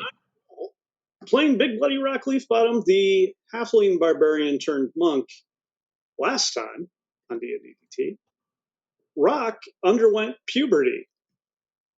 Or at least his body went through a lot of changes. There were red eyes, his skin got rocky, then it was fine, now his hair is white. It's a confusing time for a young halfling, but I'm sure he'll come out okay. Yeah. At least it's not spring when a young halfling's tendencies. All right, I'll stop. Anyway, do you think we can sell sands of La Marita at the restaurant? Absolutely. It was great with lamb chops. I realize that when I mute myself on the Zoom, you guys don't hear it, but I realize that the stream still does. Oops, daisy. That's delightful. I mean, they get extra bonuses of our laughter. Yeah, extra bonus sneeze from this guy. All right. Episode 129. Kletos, you have stared out into the night and met a steely gaze. All four of you experiencing tumultuous night terrors. During this time, you've all awakened in the middle of the night in a start, and some of you have experienced changes. But lo, as the night is coming to an end, Kletos, you are still staring out into the forest, and it is staring back. Oh, it's still there. It's real. Oh, it's real. Kletos is, and like, do I get a better, as the sun is rising, do I get any, does it come into view more, or is it still just piercing steel blue Why eyes? don't you make me a wisdom saving throw, and I'll let you know. Oh, sure. A rough way to start the day. That's a good roll, though. That's a 24. All right. You are able to see that this blank face with the steely blue eyes appears elven in appearance, with its hands,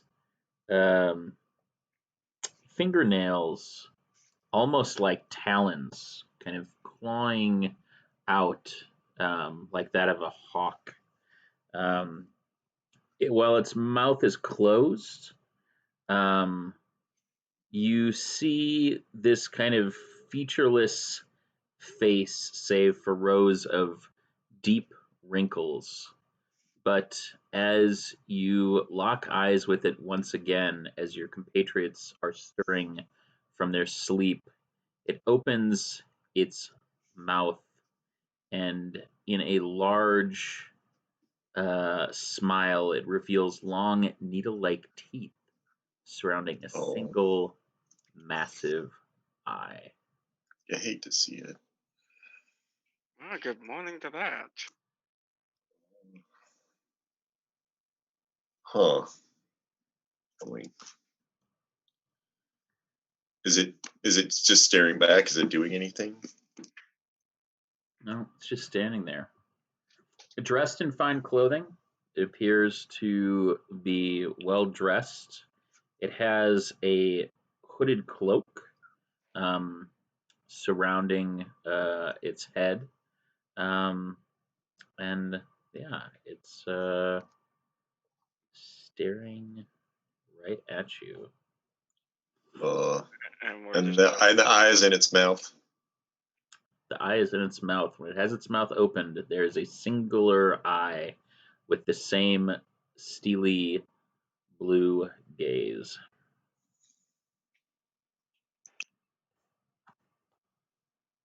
Just says to himself a little quietly, he's like, "Hey, bear." And then Kletos is gonna kind of look back, and he's gonna wake up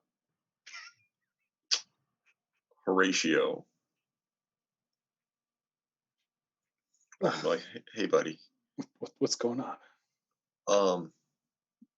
Look, I don't mean to hit you with this like right as you're waking up, but it feels kind of urgent. There's like a kind of like sexy but kind of creepy like elven thing with an eye in its mouth. Like it's a very fancy looking elf, but then it's got like the monster teeth, like there's an eye in there, and like that just feels like something that I'm not super familiar with, but like maybe since like magic and stuff, like I don't know.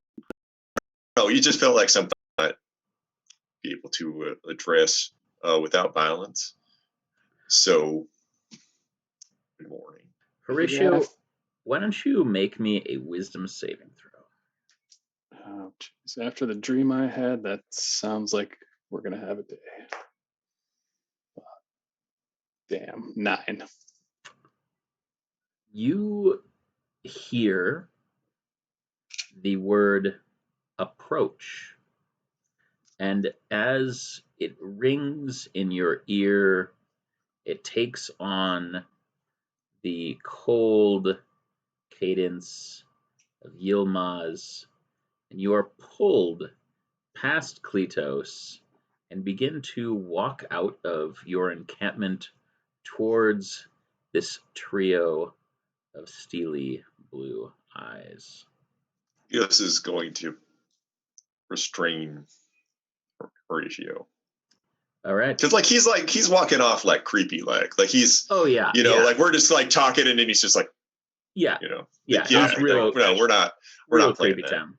We're not playing Make me opposing strength rolls, gentlemen. You're gonna beat me up, Horatio? No. Oh, geez. 19. That's okay. 21. Nice. All right.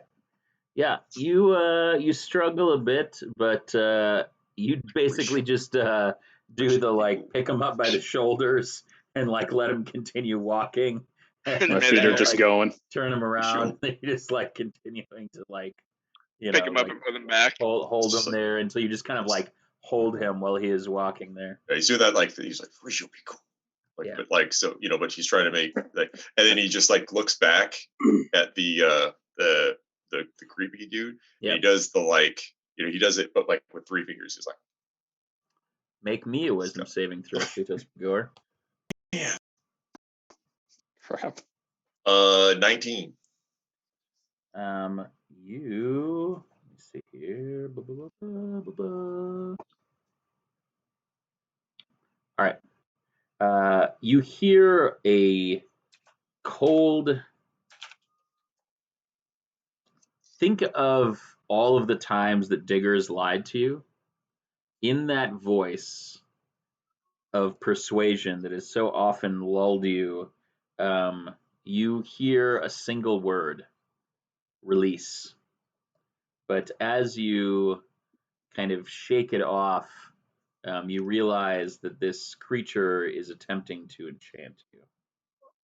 This guy's fucking lying to me. All right, I'm gonna just I don't know like kind of football Horatio in one arm, and I'm going to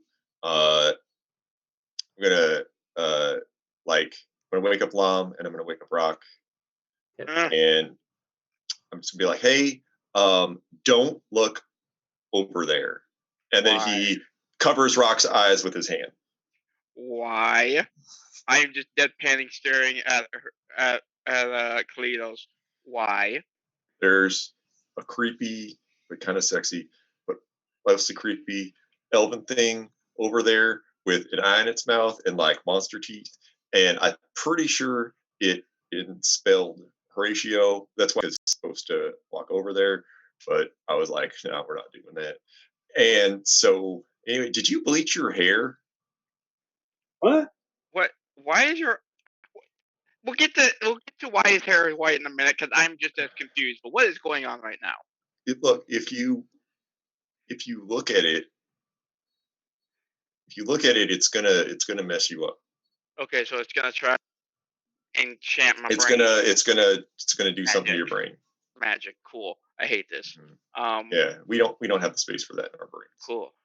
So I'm just being honest about that. Cool. I'm just gonna keep my distance, like the thing at Kletos, and I'm like, okay, from where I'm standing, where are they when I like direction from behind me to the side of me? Where are they in conjuncture, Kletos?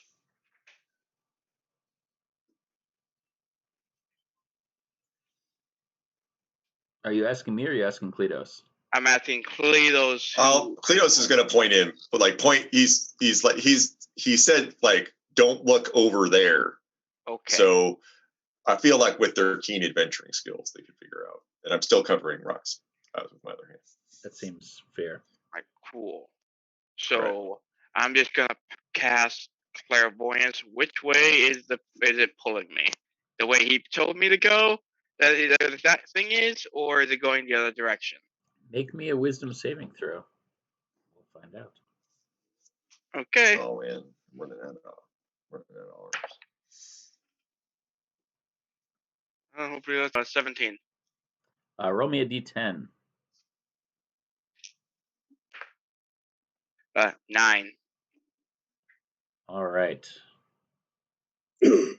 You find yourself drawn on the opposite side of where Cletos is pointing.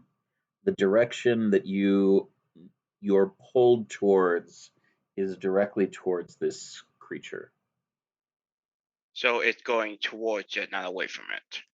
Yes. The pull that you have on your heart is directing you in the exact same direction that Cletos has told you not to look. So we know none of them is named Claire. You So, don't know that. We don't And know I'm that. just going to, and I'm just like, crap, Cletos. Mhm. The spell is telling me we need to go that direction. Okay, I have a plan. Has it been like a minute yet? Is Horatio not walking anymore? Is this like how, like is Horatio still like Moonwalking in air. walking in the air? Or Make me another wisdom saving throw.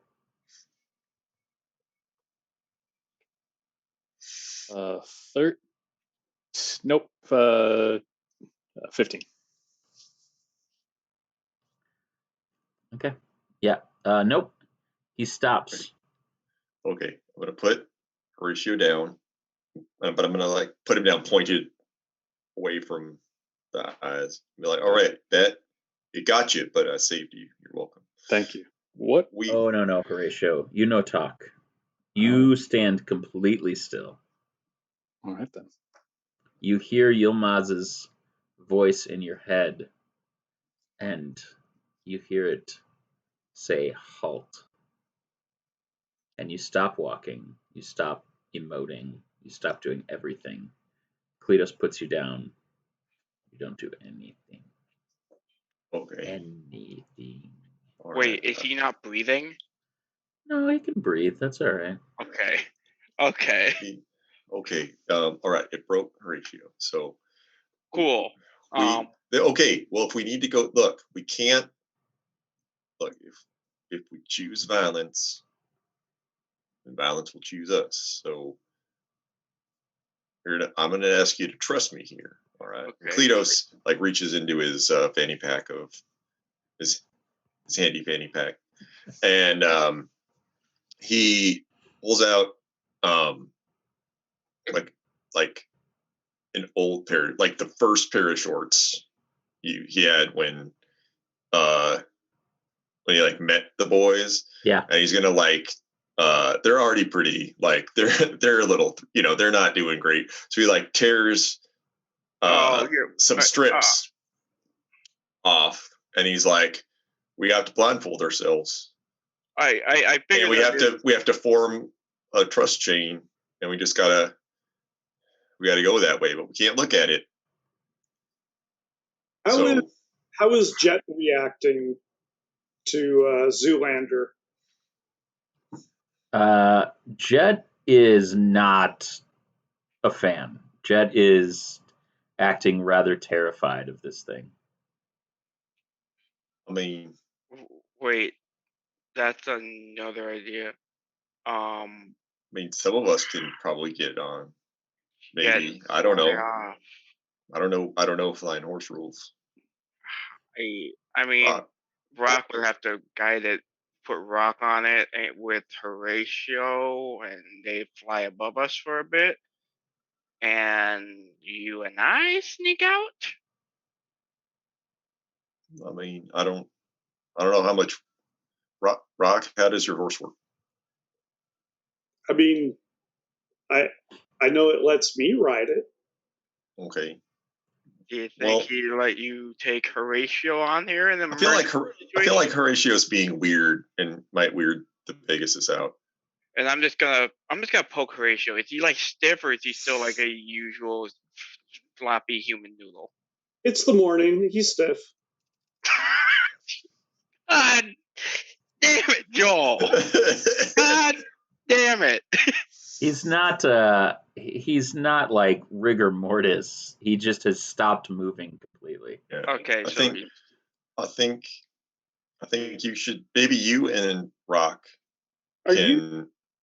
can ride the pig. Maybe Jet will like you because you're brothers and you're like familiar, in a familial kind of way. I just think it would be much easier for you and I to sneak out than you having to sneak out with dead weight. I'm Dead literally weight. carrying Horatio right now. This is But I just like our chances better. You can walk past them if you don't see them.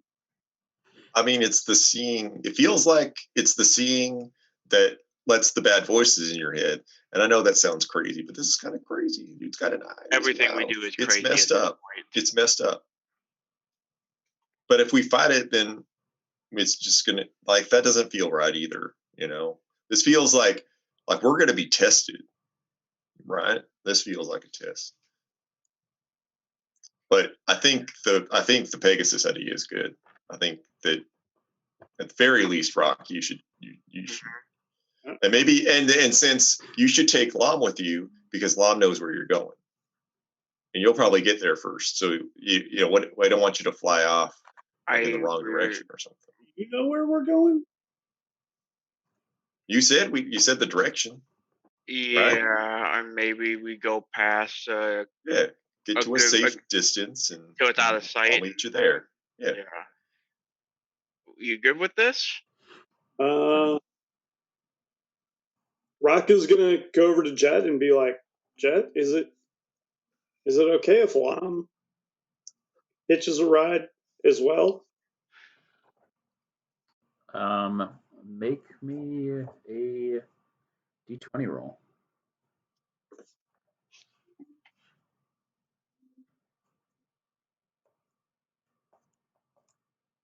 That would be a 4. Jet is pretty petrified, and you don't feel like you get a good sense that that it will cooperate or not cooperate with you.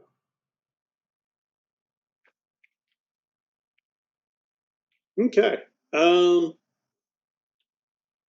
you gonna be able to get in the air? I don't know. Jet does not seem to be digging the vibe. I'm gonna try to mount up. All right, make me an animal handling check. That would be an 8. Jet don't want to go nowhere. All right. Jet might see something that you guys do not see, and it is keeping Jet grounded. Jet is not going. I mean, Jet's pulling a Horatio. Yeah. That's on me. I forgot to tell Jet not to look at it. Oh, okay. So we got a petrified Pegasus and a not moving Bard. How do you want to play this now? And what is it that's over there? Can you describe what it looks like to us? Yeah, it's like a wrinkly, kind of sexy elf in like really nice clothes, but then it's got like those like thin, creepy monster teeth and an eye in its mouth. Okay. Which kind of ruins the vibe, if I'm being honest. Like a For vampire. me personally, whatever you're into, I'm cool with it. Cool. So It's like a vampire.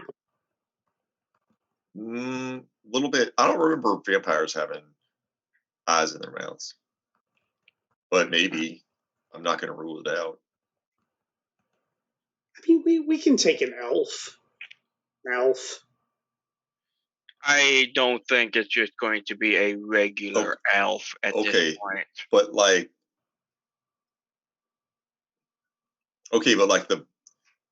when you look at it, you hear a voice in your head, and I wonder. Lom, did you guys have? Why don't you make me a wisdom saving throw?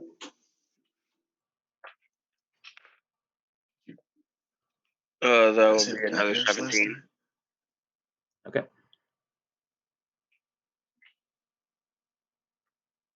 Did you guys have nightmares last night? Oh yeah.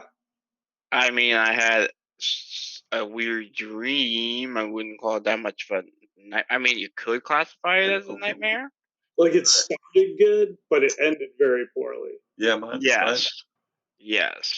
was kind of a sandwich. Like it started poorly, and then it got better, and then it ended poorly. But So you're like, saying something gets into your head? yeah, Oh. well, the thing about it is like my dream was about the void, and the voice that I heard in my head when I looked at it sounded like that too.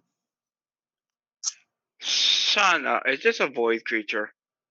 I don't know. And it's like, I'm just gonna pick up her, just kind of grab Horatio while I'm not looking at him. I'm like, I'm sorry, buddy, but we kind of need you back, and just a couple, 2, 3, 4 times, just start smacking the shit out of him. We're like, we need you back, buddy. Snap out of it. I don't let you do that. I'm gonna try to do it. Like, hey, you got any better ideas? We're not just. He's like, no, we're not. Well, like, just it's no. Actually, I have an idea. I think Okay. Well, before that happens, I need Warrior and Fitz to make me opposing strength checks. Okay. Is this like athletics though? I'm like deadlifting Horatio. I'm just trying to just give him a good. It's 14. a 20. Yeah, you got All right, yeah, you can stop. It's just like, no. We're not hit. Mom, don't choose violence. Give him the forehead palm. Yeah. Just, no. That's what's going on. It's like, it's not really violence when it's a shock to the system to wake his ass up. Mm-hmm. Either that, or you can just drop him on his face. There are no more shocks to the system, Lom. Everybody's either been released or is leaving. They're all broke up. My favorite stable of all time. Why, God, why? Hey, it was good while it lasted. if this thing lives in your thoughts, I am its natural enemy. I'm like its mongoose. What are you? I Rock, that's not gonna how it works. Do you know how often I have like no thoughts at all? Yeah, I'm literally training you right now. I intimately know. I have a dumb idea. Can I see a blindfold? What's it going to do in there? Yeah, Warrior offered you some of his old drawers. He's like, yeah. I'm gonna put the blindfold on. Yeah. And I'm gonna I'm gonna close my eyes, but I'm gonna turn myself in the direction with the blindfold on and say, "What do you want?" Towards the elf creature. I'm just gonna try talking to it. Make me a wisdom saving throw. Oh man, it's set beyond sight. 19.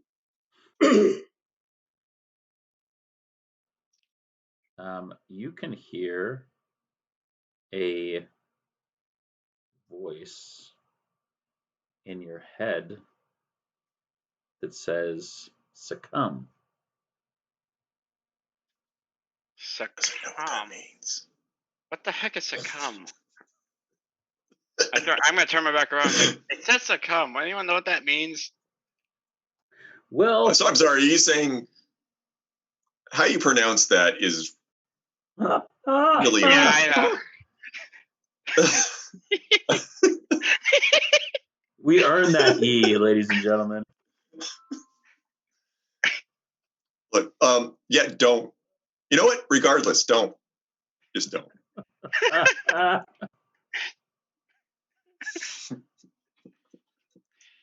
Rock is going to clear his mind. Yeah. Done. Mm-hmm. Pretty far right there. And he's just going to shield and axe up. All right. You just running at this thing?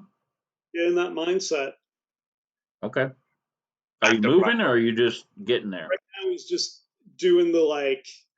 He's pumping himself up. He's getting amped. All right. He's getting amped, without thought. All right, make me a wisdom check at advantage. 16. All right. You're getting amped up, brother. You don't just get hyped, you stay hyped. Mm-hmm.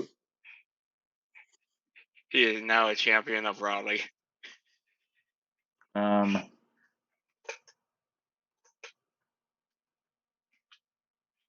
Oh, Can I see if I remember this creature from like a storybook that I was read to when I was younger? you can make me a history check.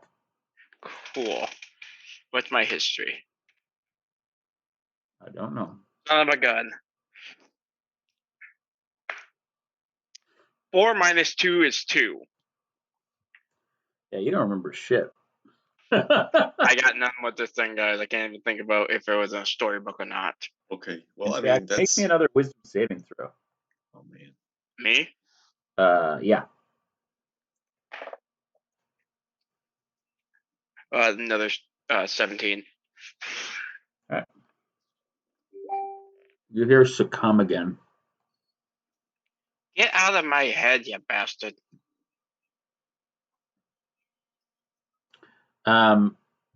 Horatio breaks out of his whatever and is able to move again. Put a ratio down when it gets responsive. Oh, you're back with us? I am, if I wasn't muted. That is definitely the void. Yeah. Oh, that is a It void really creature? is. Cool. Do I Oh. know what that creature is? Tell me how you'd like to determine that.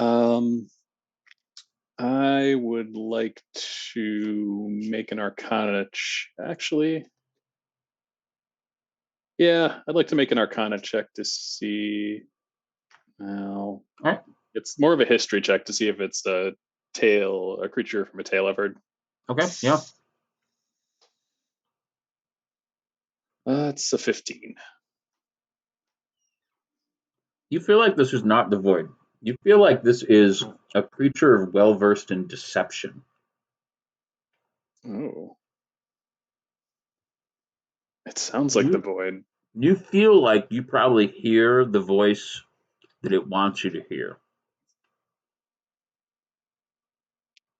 I think it's You've heard stories of things like this.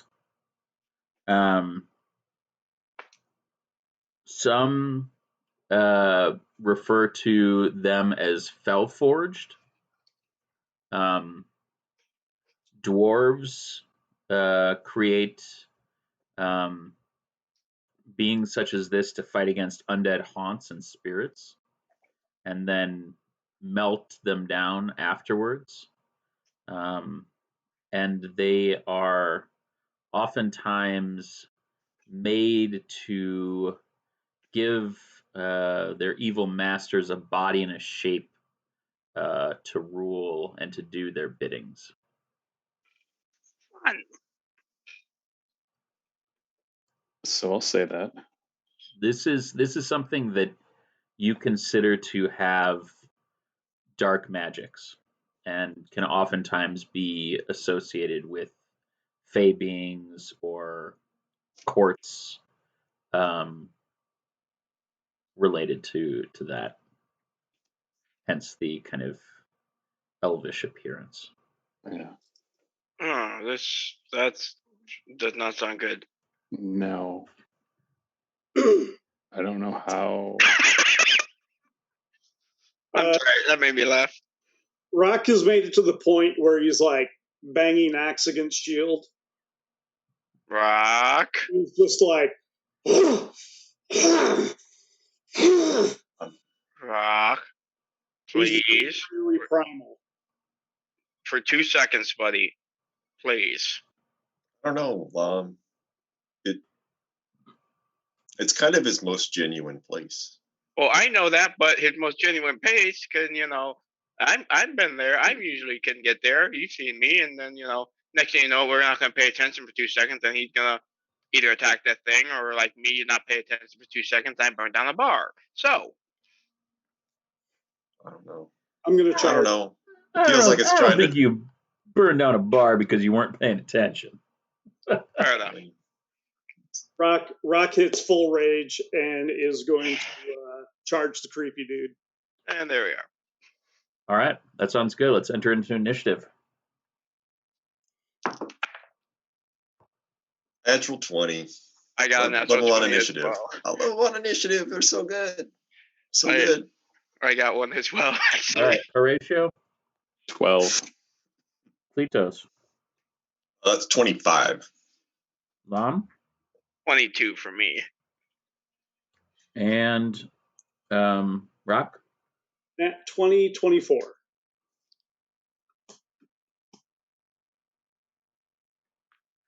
Damn.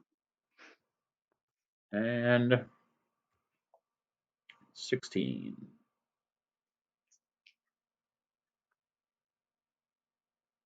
All right. Rock, you are going to get around before everybody else here, and the creature will get around in response, and then we will start Cletos, Rock, Lam, the creature, and Horatio. Okay. He is going to charge and strike with his axe. Okay. Does a 14 hit? 14 does not hit. Okay. He's going to follow up with a kick. Okay. 18 hit. And 18 does hit. That'll be 11 points of damage. All right. He's going to attack with the axe again. 22 to hit. That hits, yeah. For 10 points of damage. Okay. And then I'm going to drop a key. And 12 is not going to hit, but 23 will hit. That's For true. another 11 points of damage. Okay. And on that strike, Yep. going to use his ring. Okay. Does a 15 hit? It does not. Shoot. Oh, well, it's a fair cop.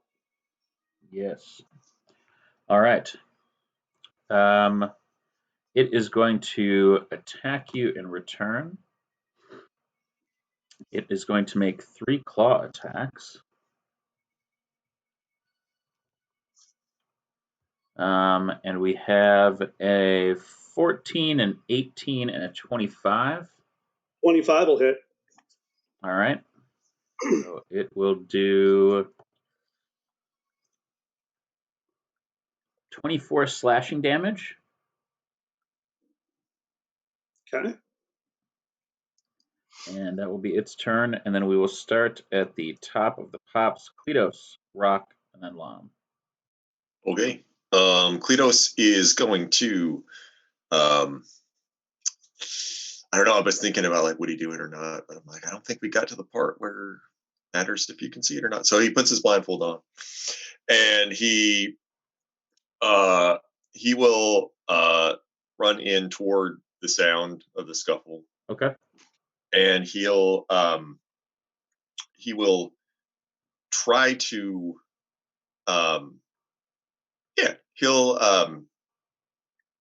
he'll use his first attack to try to grapple the Velvorged, which I imagine, I don't know, probably a disadvantage since I can't see. Right? Yeah. Yeah, you'll be making attacks at disadvantage. Okay, that's still a 23. All right, well that beats my 9. So, but the like strength, right? It was a 23 to hit. So, So you're just trying. I don't know. I don't are you remember. trying to grapple? I'm trying to grapple it. Or so that should have been. Sorry, that should have been strength. It's still better than 9. It's strength. It's 16. Okay. So he's going to do that, and then once you, isn't there a thing you can do? I always forget the grapple rules. Like you can incapacitate something you have grappled. You can like try again to like. So yeah. Okay. So if you want to try to grapple, you can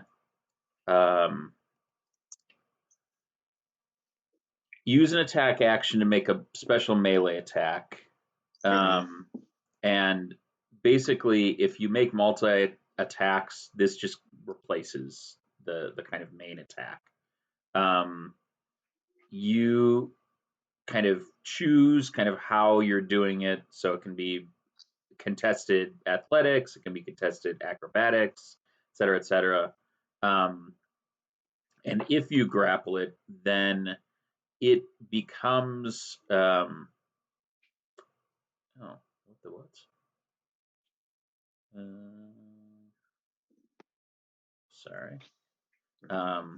When a creature is grappled, its speed becomes 0. Can't benefit to any bonuses there. It ends if the grappler is incapacitated. It ends if an effect removes that. But that's basically it. It can't move.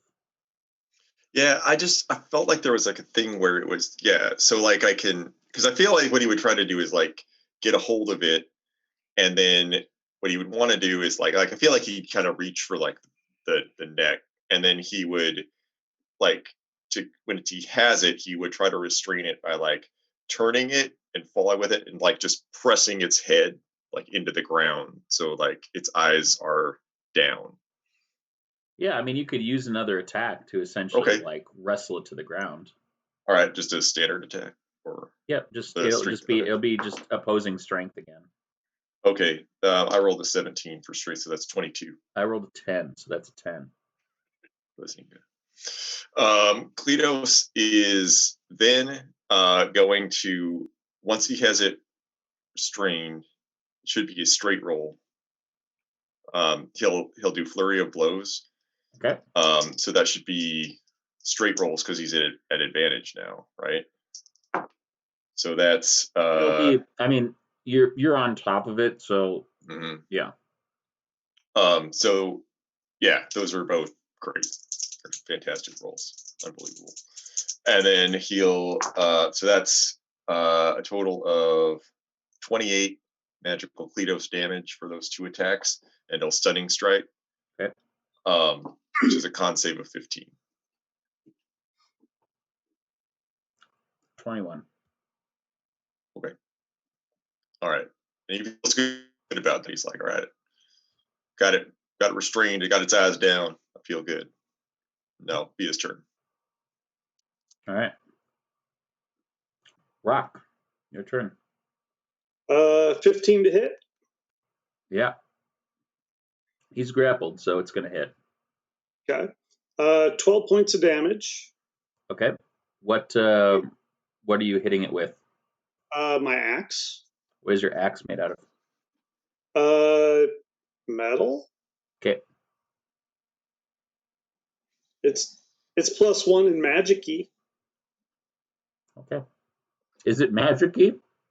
Yeah. Is it? I mean, it's +1. That's not magic-y. Go ahead. It's magical for rock. Lots of things are magical. That's what we love about it. So is essentially every hit gonna land? Yeah. Okay. So he's gonna follow up with a strike. He's gonna kick it. Okay. It's gonna do 10 points of damage. Okay. And he gets to attack again with the axe for 11 points of damage. Okay. And he's going to use the Ring of the Ram again. Okay. Which will do 17 points of damage. All right. And that will be my turn. All right. Lom.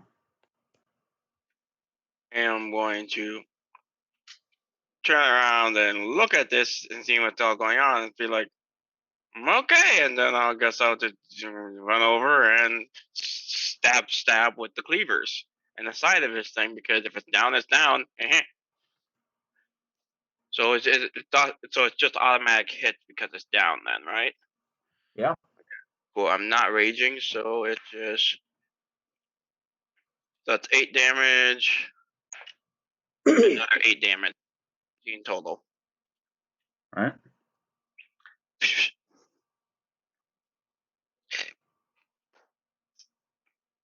Horatio, you got a rapier. Get over here. We're kicking them guy. Schoolyard bully session. Yeah. All right. So it's going to attempt to break your grapple, Cletos. So if you can make me a dexterity check. Sure. 24.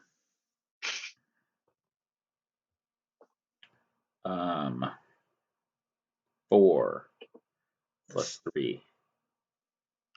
All right, still grappled. It struggles mightily, but is unable to break free. It is going to make me a wisdom saving throw, Cletos. 26. All right. Moving on. Roll the Horatio. dice. Does it look like they're actually hurting the creature? Yeah, they're kicking the shit out of it, Horatio. They've like punched it with a magic ring. They've kicked it. They've chopped at it with an axe. Cletos has it grappled. Lom walked in and stabbed it with a cleaver a couple times. Yeah, they're literally kicking the shit out of this thing. Yeah.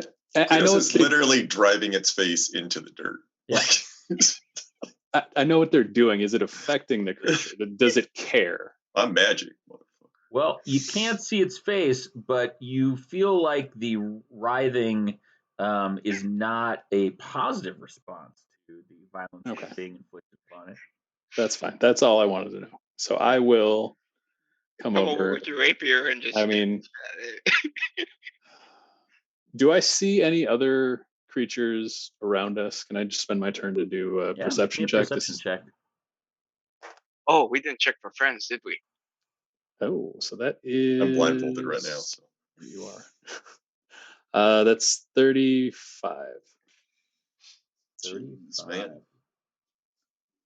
Man. You don't see anyone currently, but you also have a uneasy feeling gnawing at the back of your skull. All right, that's Horatio's turn. Cletos, you can make me a strength check. Okay. If you maintain the grapple, unless you're going to release it. No. That's 17. Oh, 18. 18. I had a natural 20. It rolled back to an 8 plus 0. Cool. So, no. Yeah. So I'm gonna keep it restrained. Okay. And is that so? That's one. It's one. That's one of your attack. Actions. Yeah, one attack. If you have multiple attacks, I can do other stuff to it. You can. Is that correct? Okay, that is then I'm correct. gonna punch it. All right. Actually, I'm not. What I'm gonna do, since I've already got its head down, I'm gonna use the momentum I have to donkey kick back up and then stomp down on the ball of its back. All right. 3 times. So those all hit. Is that correct? My God. Yeah. We are bullying this that thing. Is it? It messed with my brain. That is a total of 35 magical Cletos damage. All right.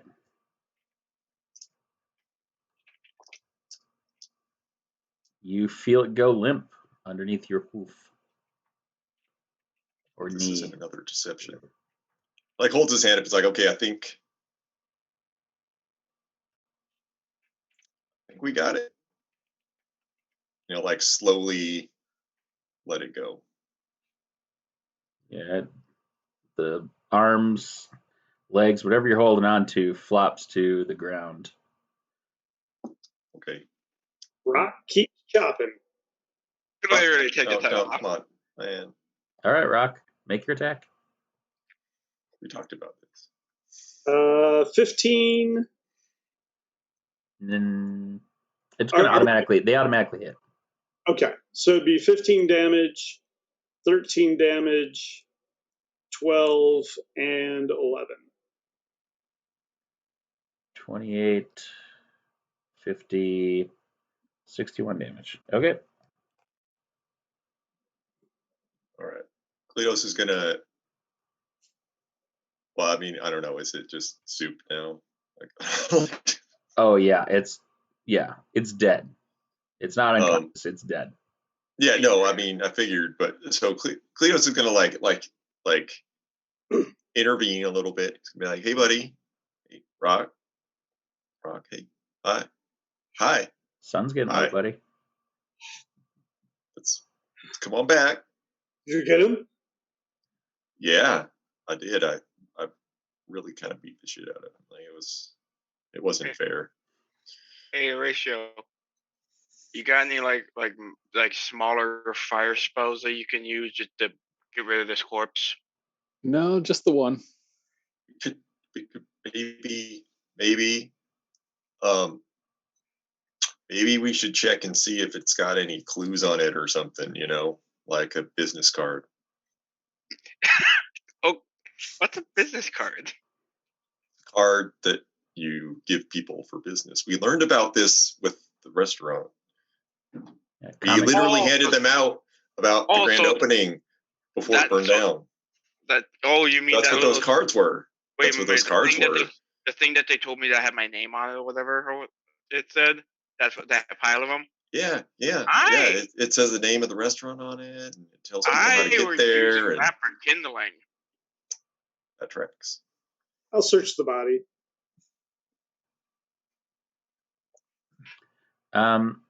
You don't find much, but You do find it's chopped into tartar. So you know what? We haven't done it in a while. We haven't gone into. what are you doing? It's going to be something you hold up that we can't read. Oh, We haven't gone. no. We haven't gone. We haven't got into that for a while. We haven't done that for a while. No. No, we got. Oh man, they're there's some good. There's some great stuff in there. It's fantastic. I don't know what this is. I got like a wooden ball that if I put it in my mouth, it tastes like ice cream. Yeah. Cletos didn't, but in another game I did, and it was great. Yeah. I think that's how I got my bag of holding originally, I believe. All right. Rock, why don't you roll me a D8?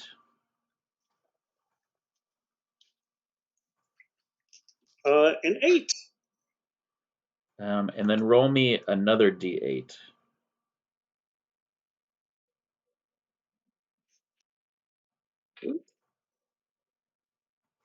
4.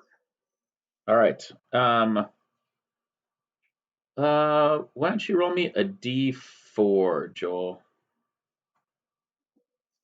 Okay. 4. All right. You find in the traveling satchel of this individual a jar of dragonflies, and when you open it, the first insect that comes out turns into a bolt of force, which strikes Lom McHillface. And That's irony right there. when it hits Shot by a him, dragonfly. it does 10 force damage. And Lom, you are glowing radiantly. What the heck is that jar? I'm going to put the lid back on, All right. Please do. and I'm going to answer Lon by saying, whatever it is, it's a good thing you didn't get a chance to open this up before I hit him. Joel, That's can you true. roll me a d12?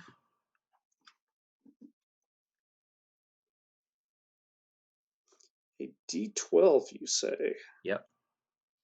6. All right, so there are 5 remaining dragonflies in this jar. And you said I took 10 damage, correct? You did. Joel, Thank you. when this jar is open, the insects will turn into bolts of force which strike a creature within 60 feet. It was random because you didn't have any idea what was going to happen. And each time they hit, they will do 2d8 force damage and cause the individual that is struck to glow, which will give their opponents advantage on attacks for 1 minute on them because it makes them easy to see. Dang. Eldritch Blast Fairy Fire. Cool. I do not like glowing. Whatever. It's a good color on you. Thanks. I mean it. Don't be an asshole when someone gives you a compliment. Just say thank you. Like, really, though. Sorry. No, it's okay. It's manners. And I just as go ahead. Jet. Make sure Jet's okay now that.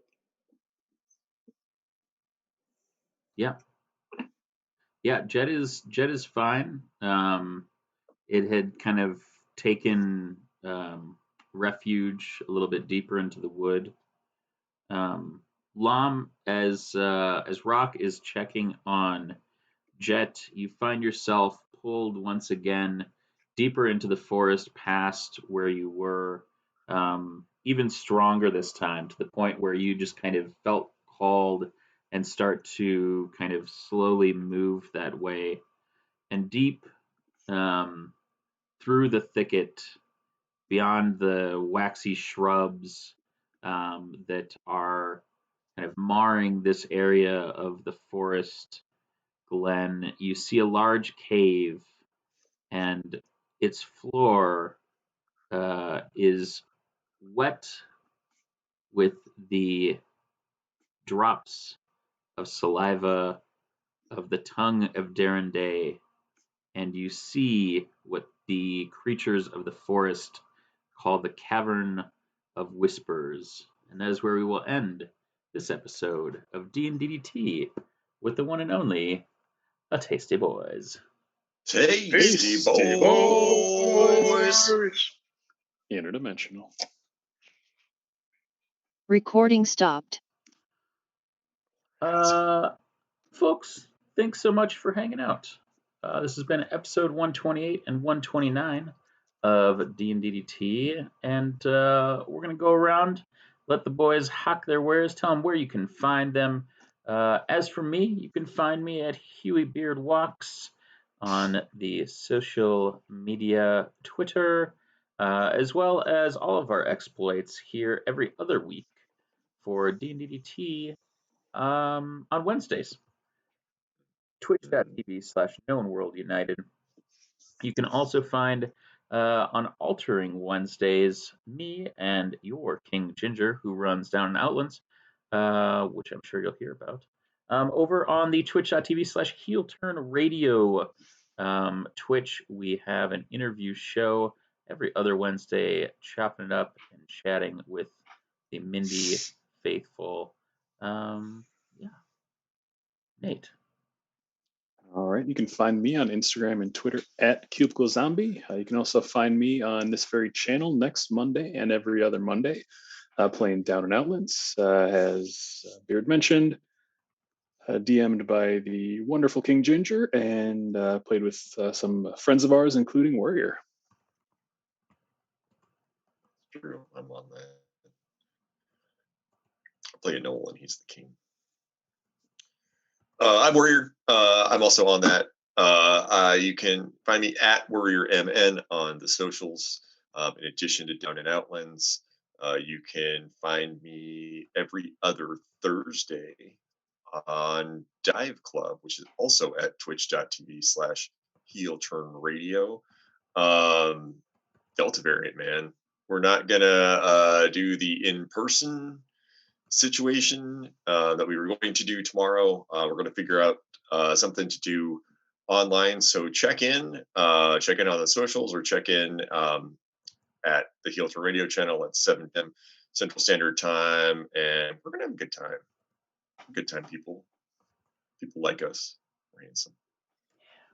Ruff Clark Feldman. So like that's a win. Our In Absentia member you can find at or invite on all social medias, except for here on Twitch. You can find him at twitch.tv/orinvite18 for streamy goodness. And you can find him, this weekend if you're watching this live, down in Houston, Texas, for some Lone Star Graps. And you can find myself, referee Dan Fitzgerald, on most social medias that matter at Ref Dan Fitz, Twitter, Instagram, TikTok, the whole shebang. You can find me here on Twitch at /Daxon33. I stream kind of irregularly. I have a variety. I'm working on trying to get Destiny to work. I just need to get some stuff. But you can also see me this weekend if you're watching this live and or you don't already know about it. Pro Wrestling Battleground is back. We are back at Wableski's Wild Saloon, and it's going to be a jam-packed show. We have everything from top to bottom. Josh C, the champion Brandon Gore, Big Calix is making a debut, and I'm excited to see my buddy Calix again. It's been too long since I've seen so many people, and it should be a fantastic show at my favorite venue in Minnesota, and I hope to see you there. And you can find me at Finger Twitchings on Instagram, Twitter, Twitch, maybe sometimes. You could also get my book, Party Starters, which is a collection of art and backstories for role-playing game characters, either on the Apple Bookstore platform or on Drive-Thru RPG. All right, and that's going to do it for us here with another lovely round of episodes. We'll be back here in 2 weeks. One more taping here in August 25th, Wednesday, August 25th, from 7 to 10 p.m., taping 2 episodes, episode 130 and 131 of D and DDT with the one and only Tasty Boys. Tasty Boys. Interdimensional. Meow meow. He is entering and then exiting the room. He's like, "Why did you close the door? I want to come back in." And then he comes in and he's like, "I don't want to be in here."